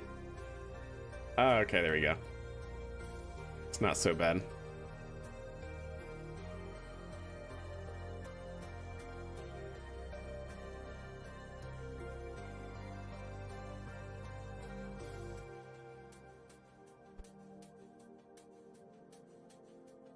There we go. Save it. Hope it doesn't get Kraken struck. Yeah, I know. Likewise. We'll see.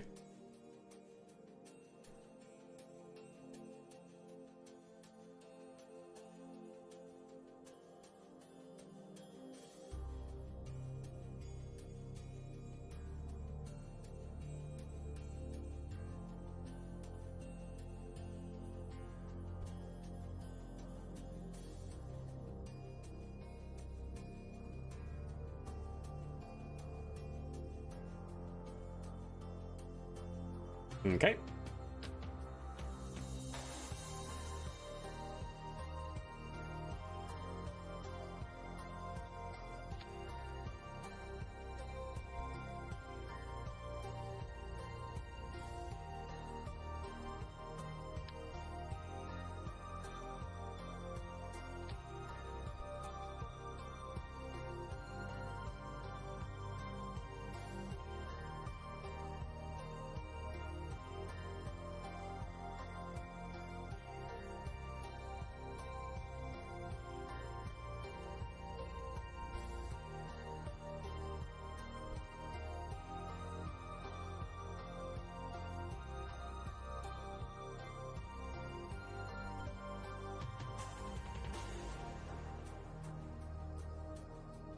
Okay.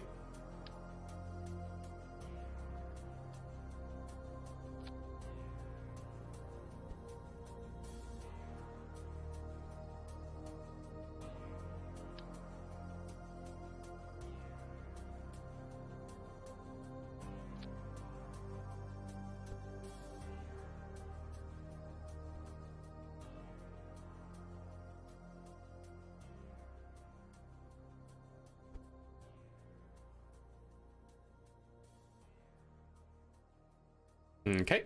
And last but not least,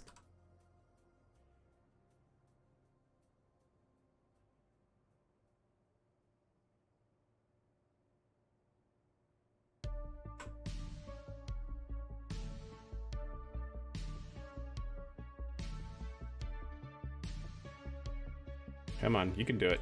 I know. It's a lot of different points that you can possibly attach to. There we go.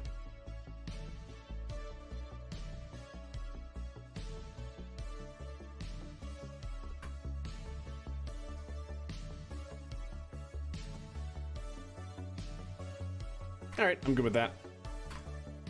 All right, save it. Still not done, chat. Still not done.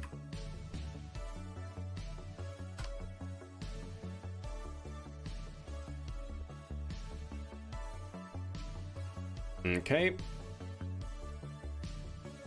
How do I want to do this? VTOL engines? Heck yeah. I like to stack my clamps all the way up the west side and stage them individually as fast as I can, Apollo style. Nice, Andrew. That sounds fun. That sounds fun. All right, I think what we're gonna do here... Oh, you know what? Stand by. Save it. Load this. Got an idea. I have a plan. Go to all games. It's gonna take a second to load. I got a lot of games. Got a lot of parts. There we go. And then we want STS or maybe DM. Try DM. It's gonna take a second. I wonder who has more, you or EJ? Indeed. I question the same. I think EJ, he's been doing it longer than I have and more consistently, even with his bit of a hiatus that he's taken in from KSP since KSP 2.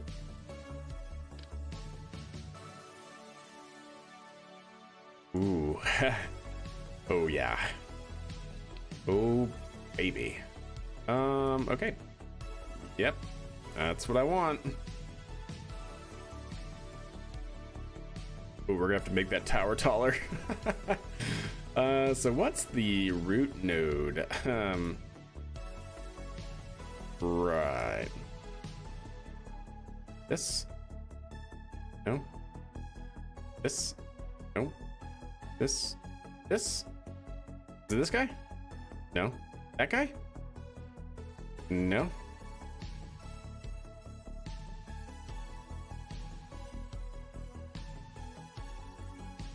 Is it this guy?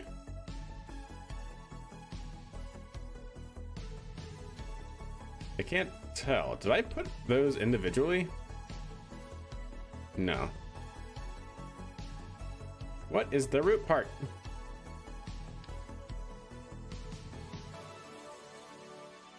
It's definitely not that. That's not what I just had either.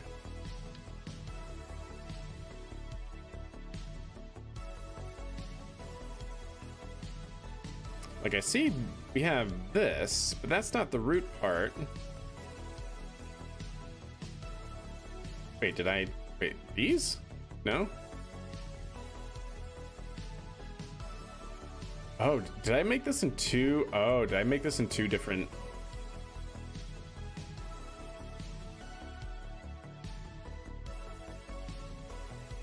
I reckon I did.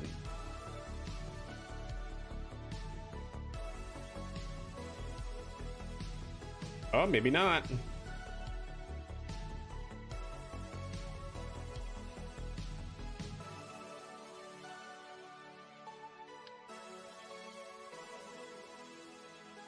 That's it, I think, right there.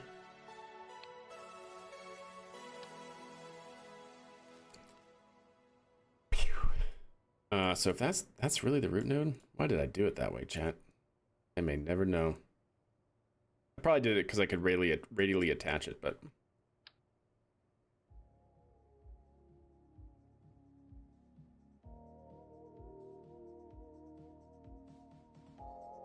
I'm scared.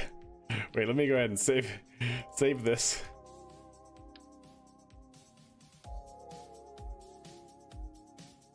No, not in 2x symmetry.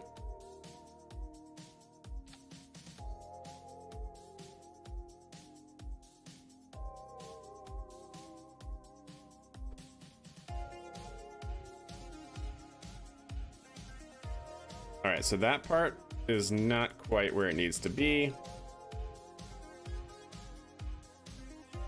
It's actually got to be all the way up here.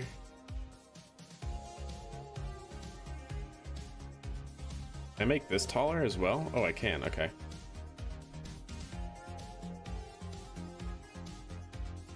As far as that will go, though. That's okay, though. That's the roots.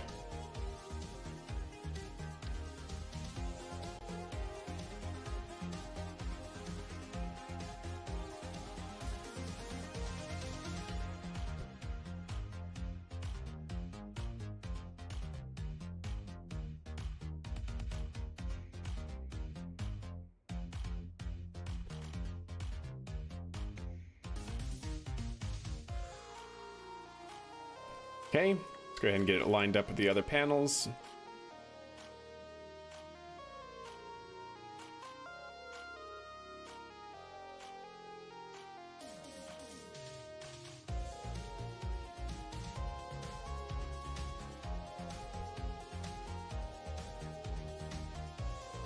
Yep, it's gonna have to be like that, chat.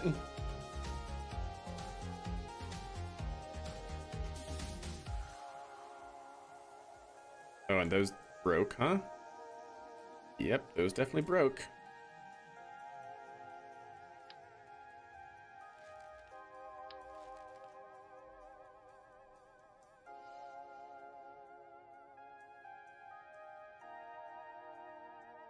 Okay.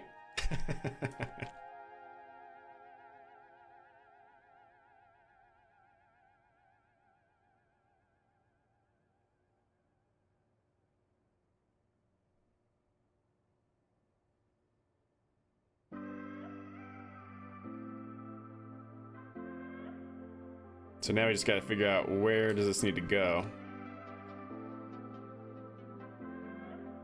I could even rotate it if it's going to be better that way.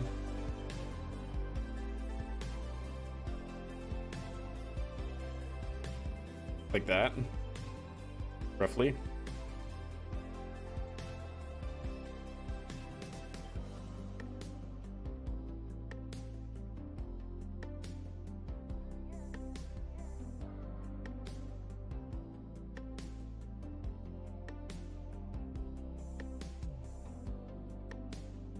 Something like that.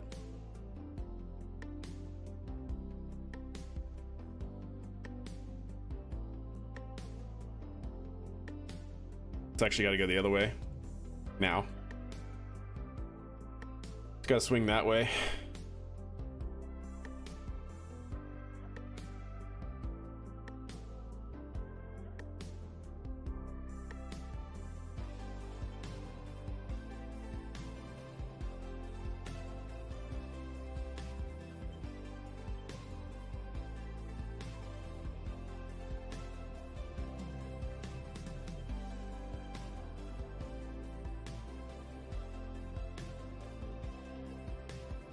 I mean, this isn't going to be final or anything, but for the future when we have like a capsule or something up here, that's what I'm trying to figure out.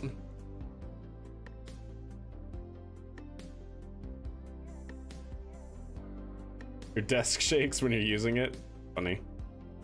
All right, let's go ahead and save that. See how that goes, chat. And of course, we are going to want to start this off out there like so. Ah, it is going to collide with that. Son of a gun. I do need it to go the other way. Okay. So how I had it previously. Got to go that way. That way it doesn't collide with itself. Yeah.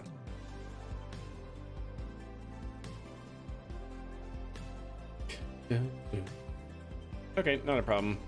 Still just trying to figure out the best way to do this.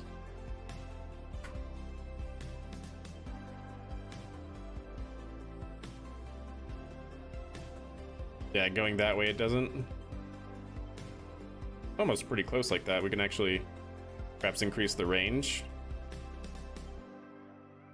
Sorry, that was the wrong range. Yeah, something like that.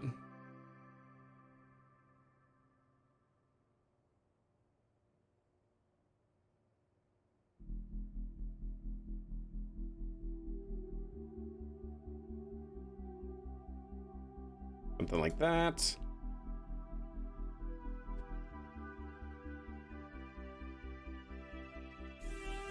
Yeah, maybe something like that, chat.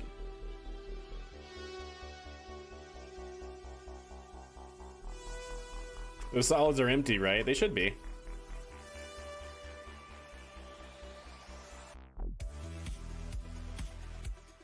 Yeah. Yeah, they're empty.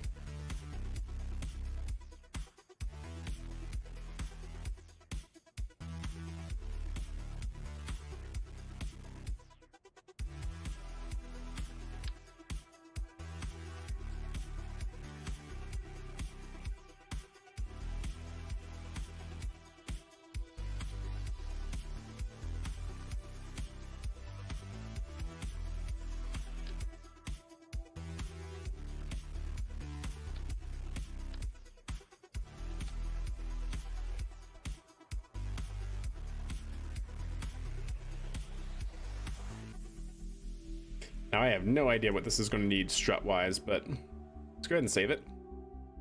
No refs? Nope, we're good. Ha!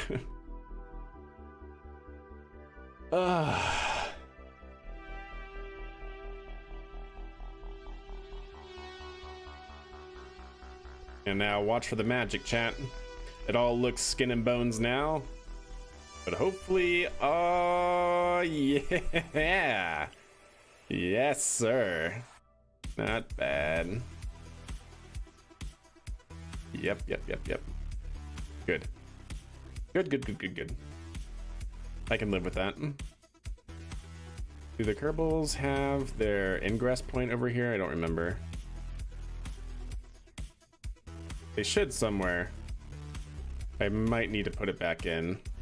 Basically where they get off on the elevator. I have an egress point somewhere, or at least I did. Maybe got deleted since then.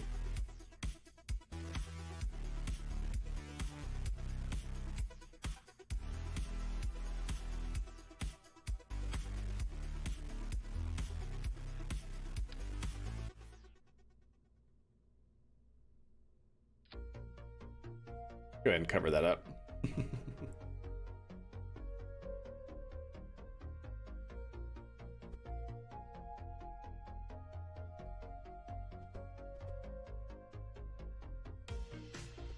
Oh, I should have just done that, huh?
I wonder what that'll do. It might raise it up higher, but might be okay.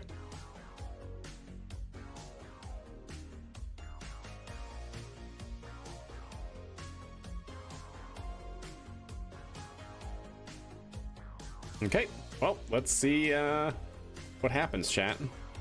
Wait, how did that get messed up?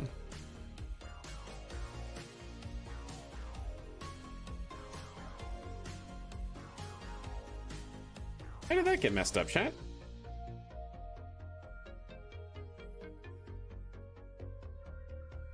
did that get shifted or something? Oh, that's why. I don't know why that got shifted over. That's kind of a bummer. Or maybe that didn't, but everything else did. No, that definitely did, right? Or maybe not. Aha. Was it this one? There we go.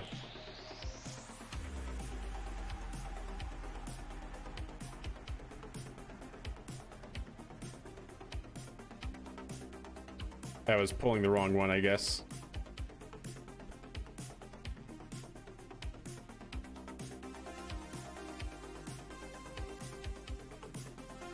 Okay.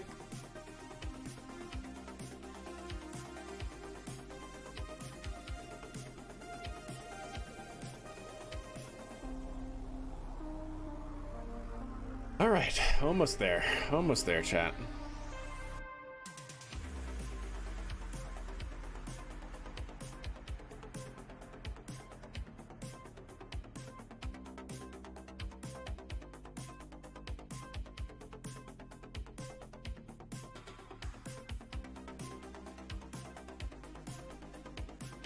Still off by accident.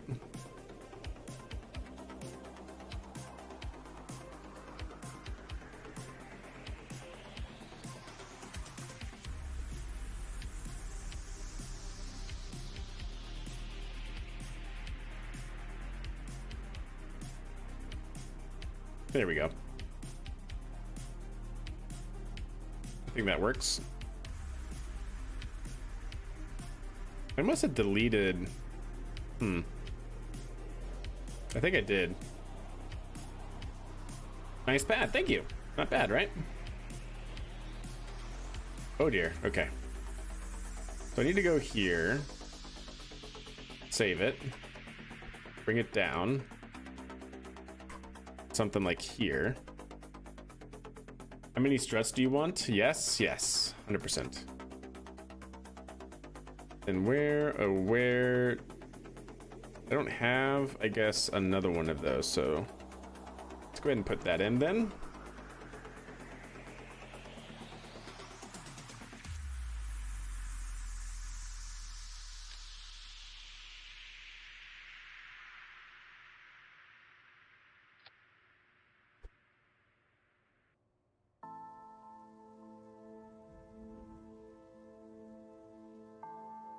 It's our elevator, chat. Our Kerbals get from the ground floor up to here. Save it. Okay. Save it. Switch. A naked Mega Bay, you're not wrong.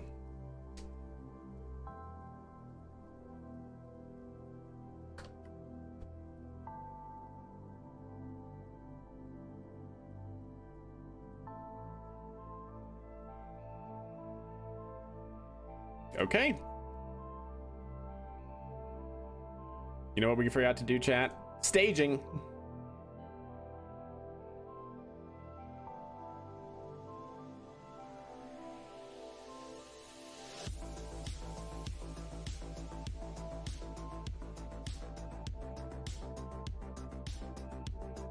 That's all fine because it's going to be separated anyways. Not to worry about that. Just want these here to go up here as well. Because it'll be separated from the pad at that point, so we won't actually be controlling those.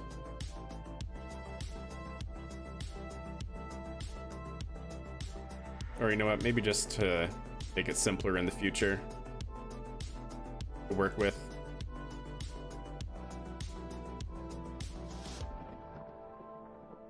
Okay.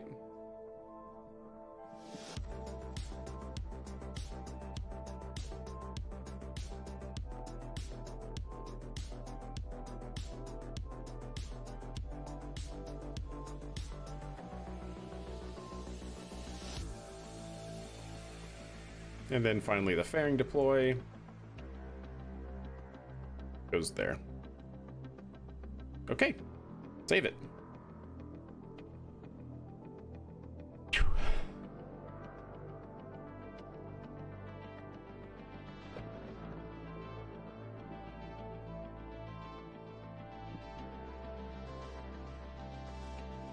So what do we start off with, chat? 20 tons? 40 tons? Maybe we try 20 tons to start, yeah?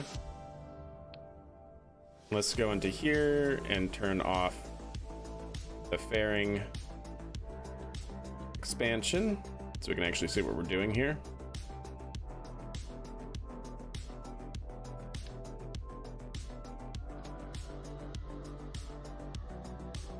I hope that doesn't, I hope that gives us enough room, but we'll see. Awesome job, well thank you.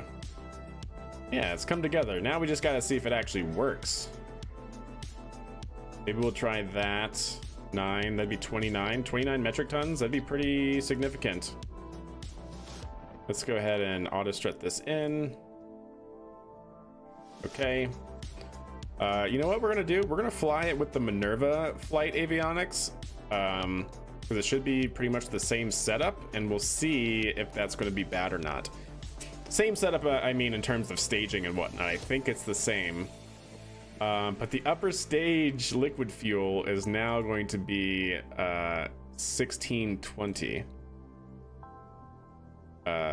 Plus whatever the other one is. Let's actually go, yeah. 1620 plus 720. Let's go ahead and do 1620 plus 720. Also plus 24.3. No, I'm sorry, 9.9. We have the small little guys at the bottom. That times, we have 3 of them, I think. It doesn't have to be exact, but you know. And then the payload here is going to end up being whatever the payload is, 1620 and 720 as well.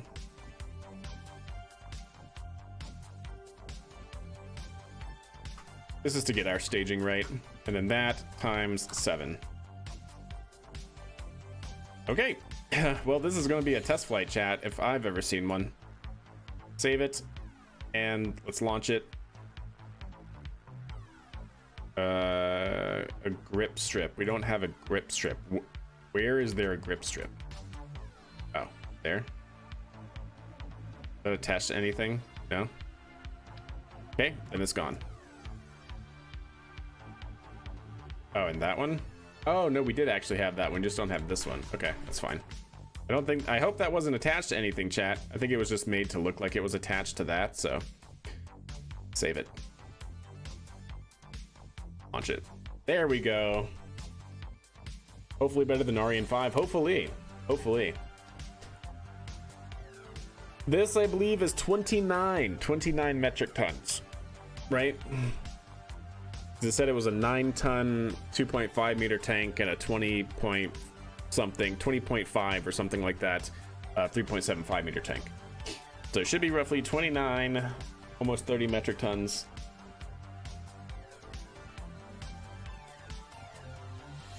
It's fine. Oh, where do we have you? Oh, okay.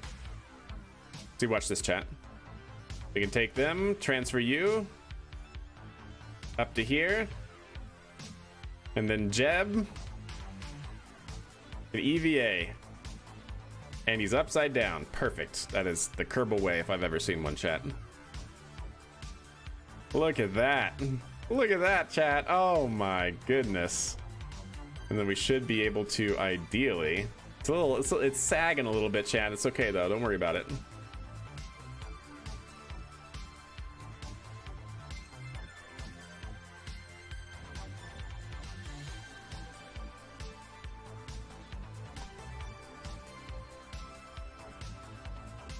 Just showing off, yeah.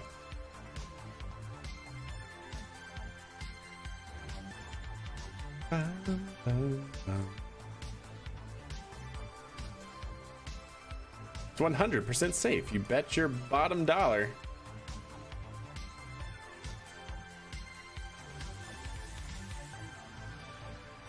I'm sorry. I think I need to go that way. Yeah, there you go.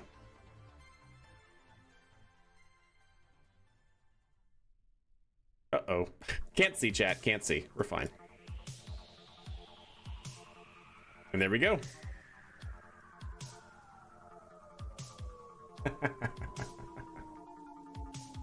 All right, now let's let's do a little test here, chat. God, that scared the bejesus out of me. Dunbaratu, Dunbaratu coming in with a raid. What's up, everybody? Hope you guys are good. That scared me. Uh-oh. Well, he's gonna fall. Jeb, you okay there, buddy? Oh, you're fine. Yep, you're fine. Parachute. That's why we have parachutes, chat. Whew. Okay, good to know that that happens. I'm doing good, Portable. How are you? How are you doing? We just got finished up with this build. We haven't even flown or tested the rocket yet. We are waiting to see what's going to happen.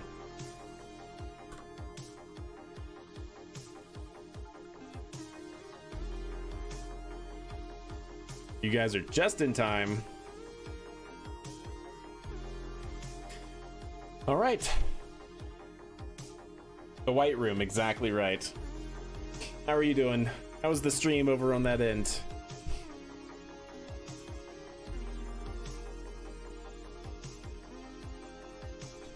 All right, well, let's see how this goes, yeah? Go ahead and load it up. Our Python script, and I guess we'll just see? Question mark? I'm interested. We have 10 seconds to go. Where when you time warp on the launch pad and then come off time warp, the launch pad fails to hold. Yes, I know it. I haven't gotten that one in a while, though.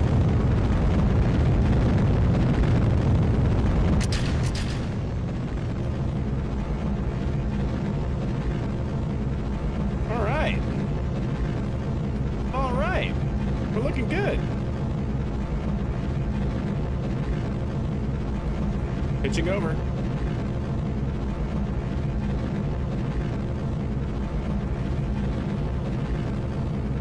Okay.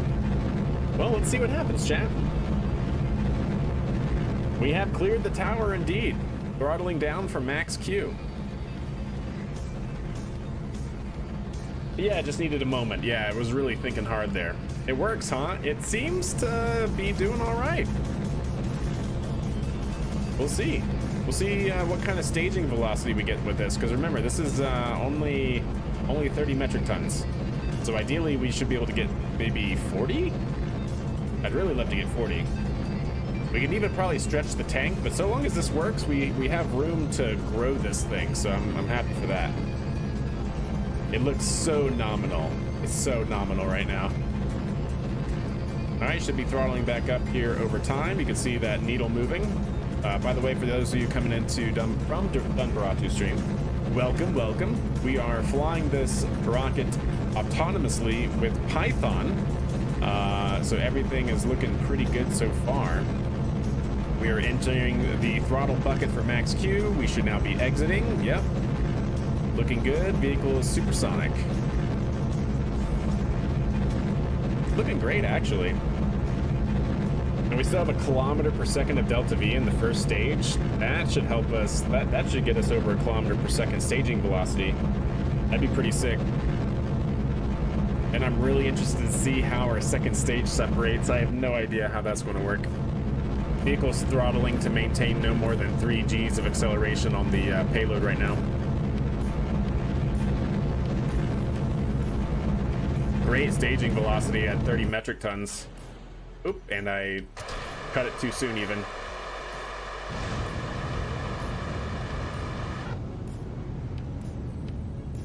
Well, isn't that nice?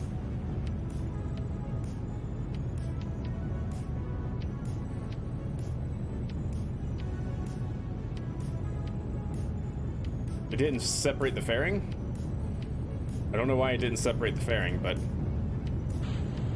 Oh, it was a confetti fairing. I totally forgot to change that. Okay, well, no problem. So far, so good. We are climbing.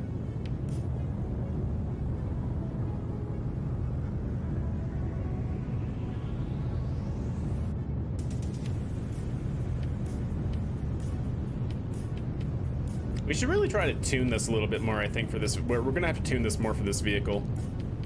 Right now, so like I said, this is all autonomous. So we have proportional integral derivative controllers trying to maintain our attitude. And it looks like our second stage is actually going to be a little bit weak. I'm going to take over manual control here and see what we can do. It doesn't look like we have the Delta V potentially that we need to in our second stage.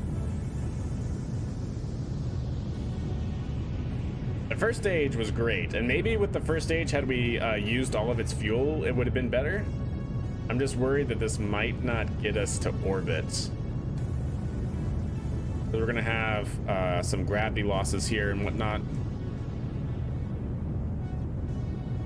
And it's only 30 metric tons. My goal is 50, but we'll see, we'll see.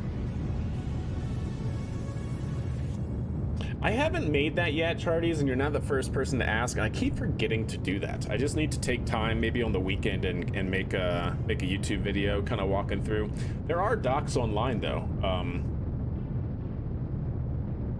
Like, this is what I use right here. It is documented. It's documented pretty well, in my opinion, but it doesn't necessarily, you know, it's different from reading documents for code than actually having somebody walk through it for you, right? So... yeah, you can say that again, Andrew. Yeah, 100%. 2 skiffs, maybe? Because how much output is this? Oh, that's only 125. So we have great specific impulse, but really, really low thrust to weight. Which low thrust to weight isn't necessarily a bad thing.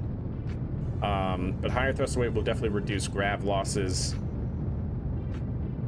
Yeah, we'll see. We'll see. Possibly. Either that, or it might just need to expand on the second stage here, make it bigger. It kind of suffers the way that the EUS and ICPS for SLS, wow, all the different acronyms there, operate, right?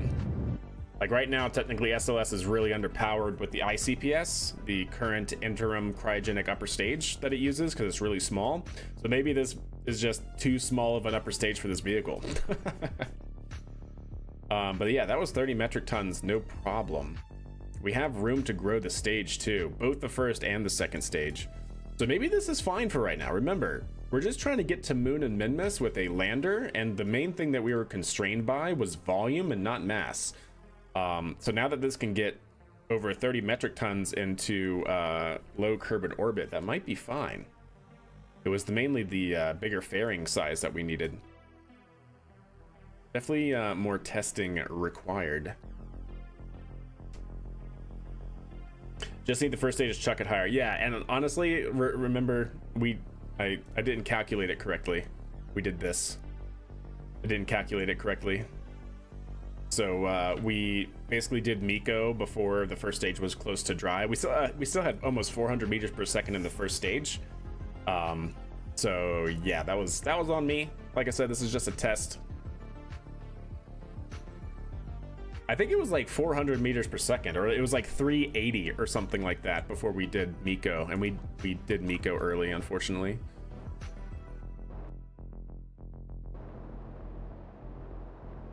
Okay, let's go ahead and settle the tanks here using some RCS control and get ready for our next burn. We got plenty of mounted props, so I'm not worried about that at all. I do have to say, that was pretty slick. That was pretty slick. Lander inspired by National Team? No, we're gonna do the Constellation Lander. And not the Constellation Lander that y'all are thinking of.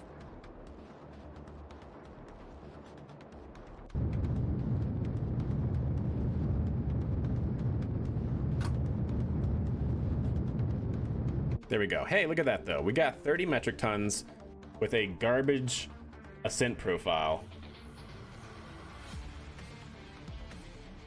Not bad. Yeah, we're gonna do this lander.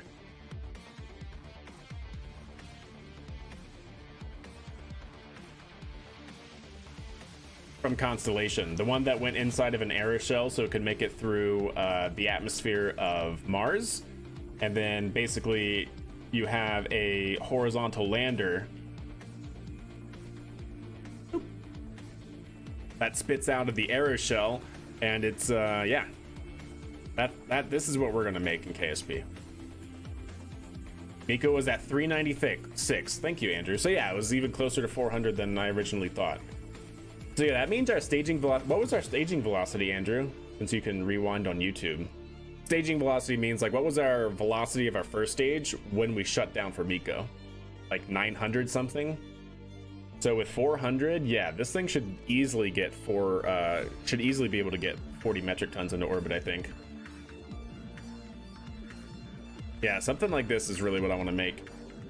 You feel like you've seen this before? It's part of the Constellation program. This is actually right here, if you look closely, you see the panels. This is actually a Kerbal recreation with a lot of modded parts, if I'm not mistaken. That's why it's from Reddit.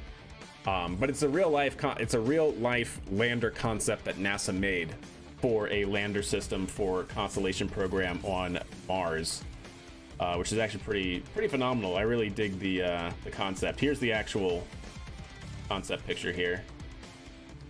Boop. This is coming from NSF. See it?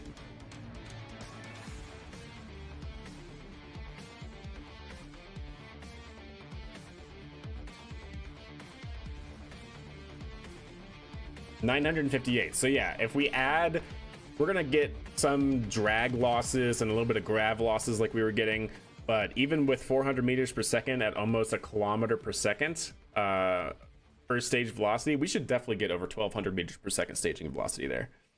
Such a slick concept. I really dig it. So this is what I want to build. This is what I want to be our lander for Moon, Minmus, and Duna, and possibly others.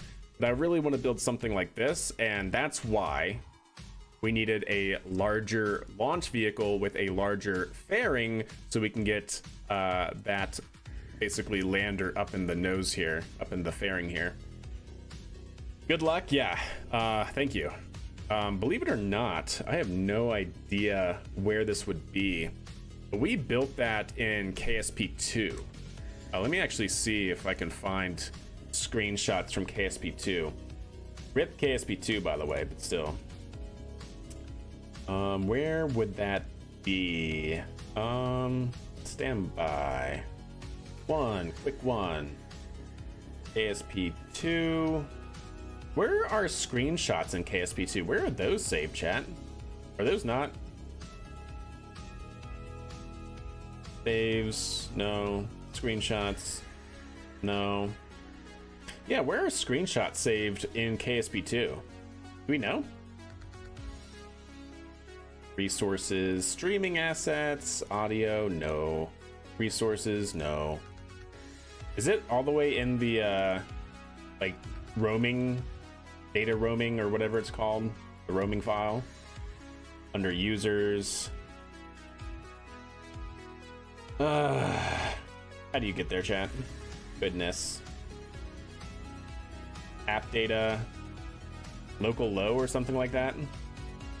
I assume it would be in the usual Steam folder. I didn't have it through Steam. So is that bad? Yeah, I did not have it through Steam.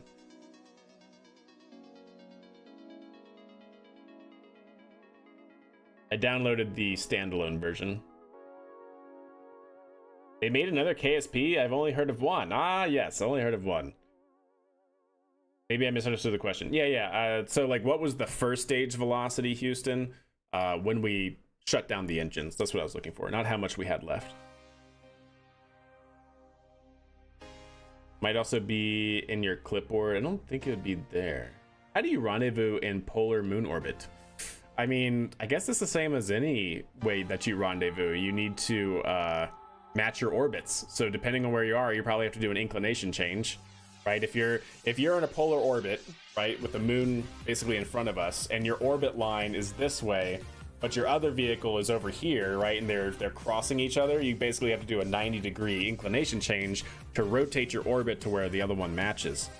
So, yeah. All right, Sea Kraken, have a good night, my friend. Not bad, just different place it'll be. Yeah, not sure. Same place at the same time at the same speed. It doesn't seem that KSP2 had the built-in screenshot functionality. Did it not? I totally thought it did. Okay, then maybe I'm just totally misremembering. Thank you, Kaz. I appreciate that. then I wonder if I have it in my YouTube anywhere, because it was pretty slick design.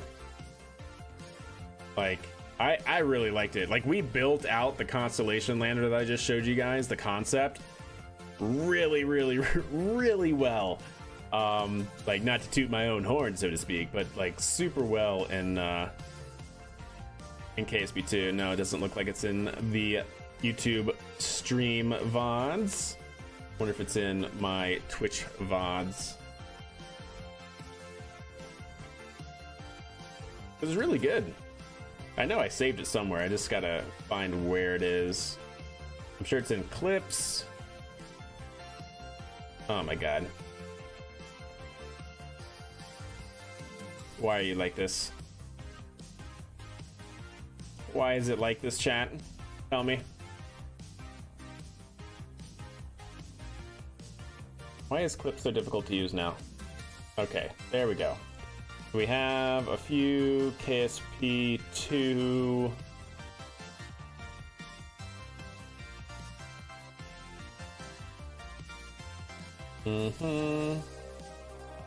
I swear I have it, chat. Here, let's see. Boop. Oh, the KSP2. They're probably created. Not from 7 years ago, please. Thank you.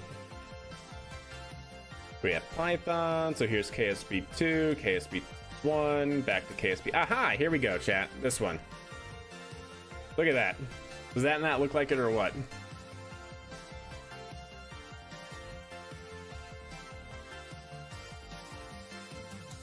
Sounds alone indeed are great. This is wild. Thank you. It's.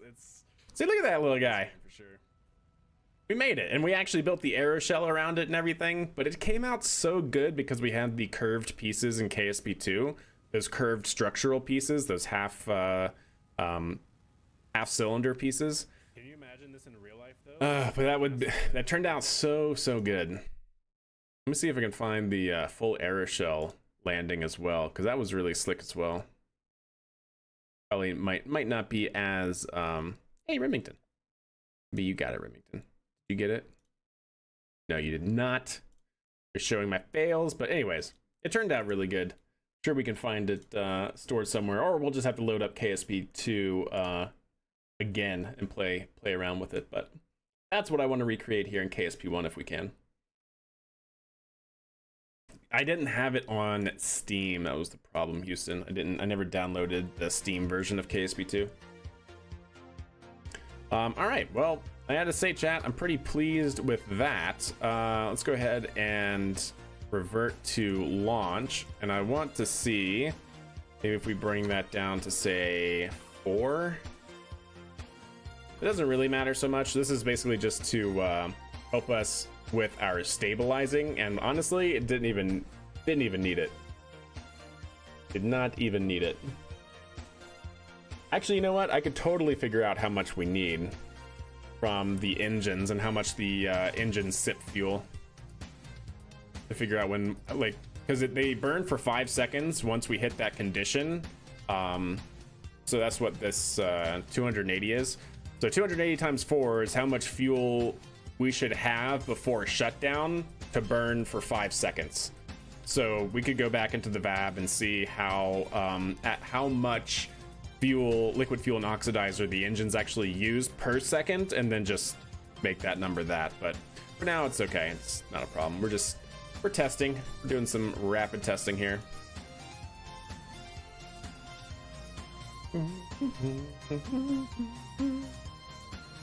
I gotta say, that went super clean.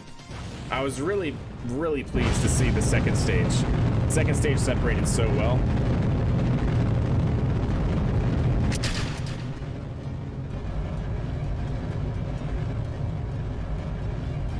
Wait a second, chat.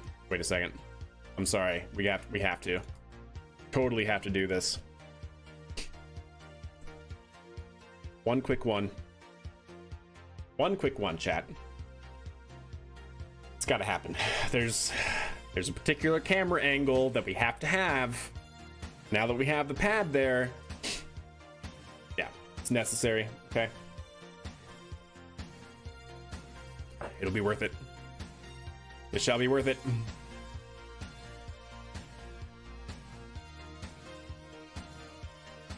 What would be the best one, though? Let's go here.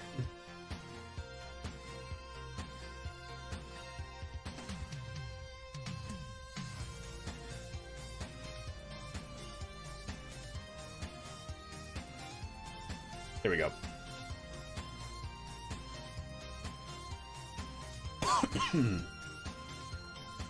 Tis the way, chat.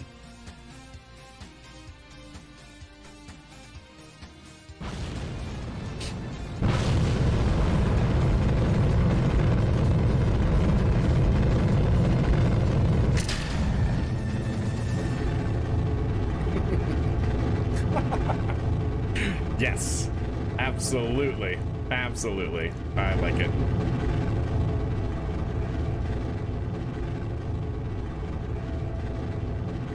Pitching down range.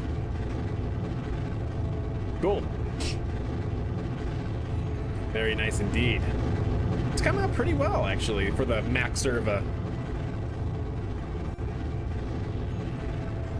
Time zone looks different. I did, Gobbler. I moved almost a year ago. Almost exactly a year ago. A year ago and 1 month. Moved to Mountain Time now.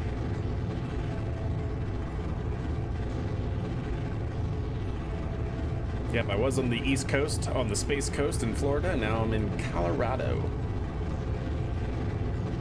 The Shadow of the Rocket? Yeah, that's true. I did see that.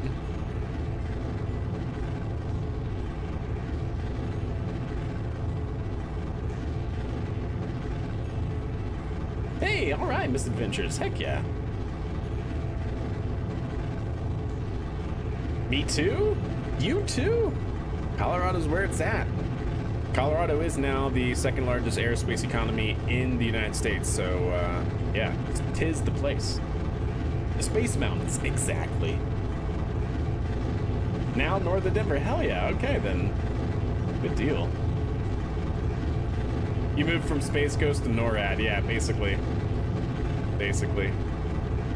Okay, let's figure out something here. I would love to see...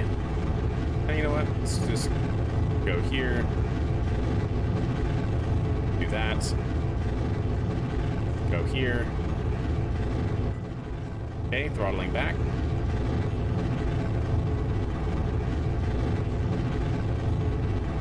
So many startups? Yes, indeed. Including mine. All right. Let's go ahead and see what happens, chat.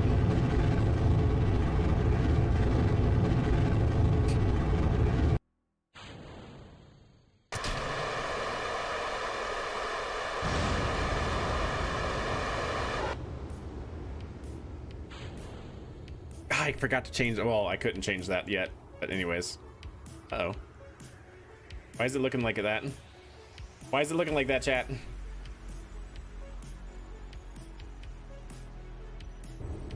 Are we good? I suppose we're good.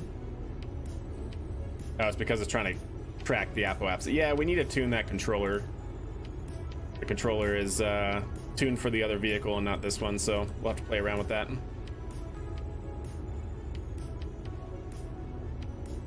Great staging velocity, though.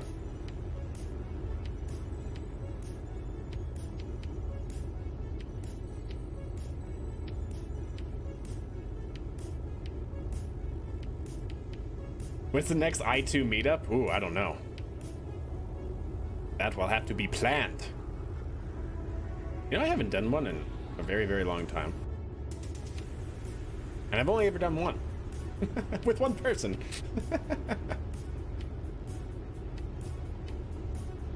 Get that inclination down. Yeah, this is much better, chat. 30 metric tons again. I2 con? Heck yeah, there you go. Please tell me someone clipped that. It's on YouTube, so technically it's clipped forever. Oh, wrong way. There we go.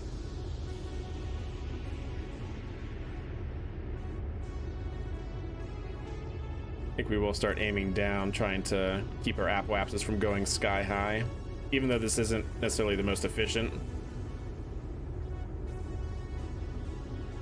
Just trying to manage our apoapsis. There we go.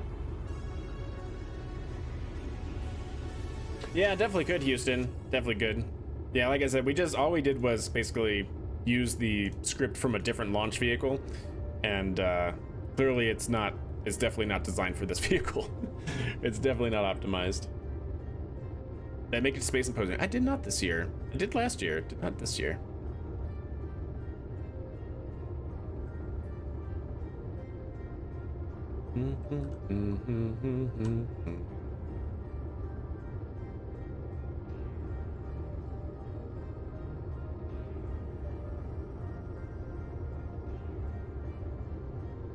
And shutdown. 99 by 64 with 319 meters per second of delta V remaining. So much better. Well, cool. Easy peasy, chat. Easy peasy. Adding to the to-do list. Yeah, good call. Good call. All right, chat. I'm pretty happy with that. I'm extremely happy with that. So that's 30 metric tons, right? Because this was 18. No, this was 20 something, like 20.5, and this was 9. So yeah, it's almost 30 metric tons of payload. And we have 319 meters per second of delta V remaining. It's not bad, not great. Still wish we could have more with this, but I'm hopeful that our lander for the moon is going to be more volume constrained than mass constrained. So hopefully our lander, it'll be really big in terms of volume, but ideally it should only be, I don't know, 15 metric tons. That'd be pretty good. Yep. And like I said, if push comes to shove, we definitely have plenty of room to stretch this vehicle. We can make the second stage bigger. We could stretch the first stage. The first stage is, if you guys look at it, right? The first stage is actually pretty squat. Like it definitely has room for like another tank section. So yeah, there's a lot of room. Like, see that? Like the first stage actually ends right here. It's like 1, 2, 3, 4 tank sections. So we could probably, and the Delta V that we have, or the TWR that we have on liftoff,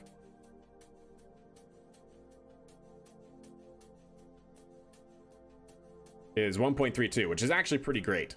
But another tank section actually might be perfect as well. So yeah, there's definitely room to grow, room to see where things will end up. We could even overclock the engines just a tad. My rule on overclocking is no more than 20%, so that should give us even more room to grow as well as we play around the engine improvement game, as we've been seeing with SpaceX, right? With Raptor 3. Okay, well, I'm pretty satisfied with that. No complaints at all, really. And we have the entire pad, and the pad, we've tested the pad, chat. The pad actually works, so we can eventually put our lander up here, maybe have the fairing extended a little bit more, but we can actually have our fairing, our lander up here, and then the Kerbals can get in it. Or probably better would be the deep space transport, basically a capsule like Orion or something like that, and they can ingress. That would be pretty nice. Pretty nice. Saved, chat. Saved. So, looking back at what we were working on here, we definitely have Max Serva. Questionable on the 50 metric tons to LKO and the 20 metric tons to MIO, or Lunar Insertion Orbit. But we'll revisit this once we develop something like our lander to see how heavy our lander is, because like I said, it really from here should not be too big of a deal to stretch the lifter one more tank section, or even the second stage as well.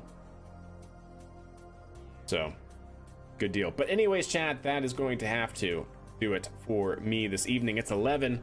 I got work in the morning. It's Thursday. It's going on Thursday for me. So much love to everybody hanging out this evening. Really appreciate all of the raids from Predominant and Dunbaratu. Thank you guys so very much. Much love to y'all. I'm out. We are going to raid somebody on the Twitch side. Let me see. I think we might raid Italix. I've been really enjoying Italix's playthrough of his baseball team. So thinking we're going to do that. If it's not your cup of tea, understandable, but much love to everybody. So go say hi to Italix on the Twitch side. From all the YouTubers for hanging out. Thank you guys very much. Wait, does that not? Oh, it's not an exclamation point. It's not an exclamation point. Commands are difficult, chat. There we go. I'm out of here. Have a wonderful Thursday. My next stream is going to be Friday. Fingers crossed, and hope to see you guys there. So until then, ta-ta.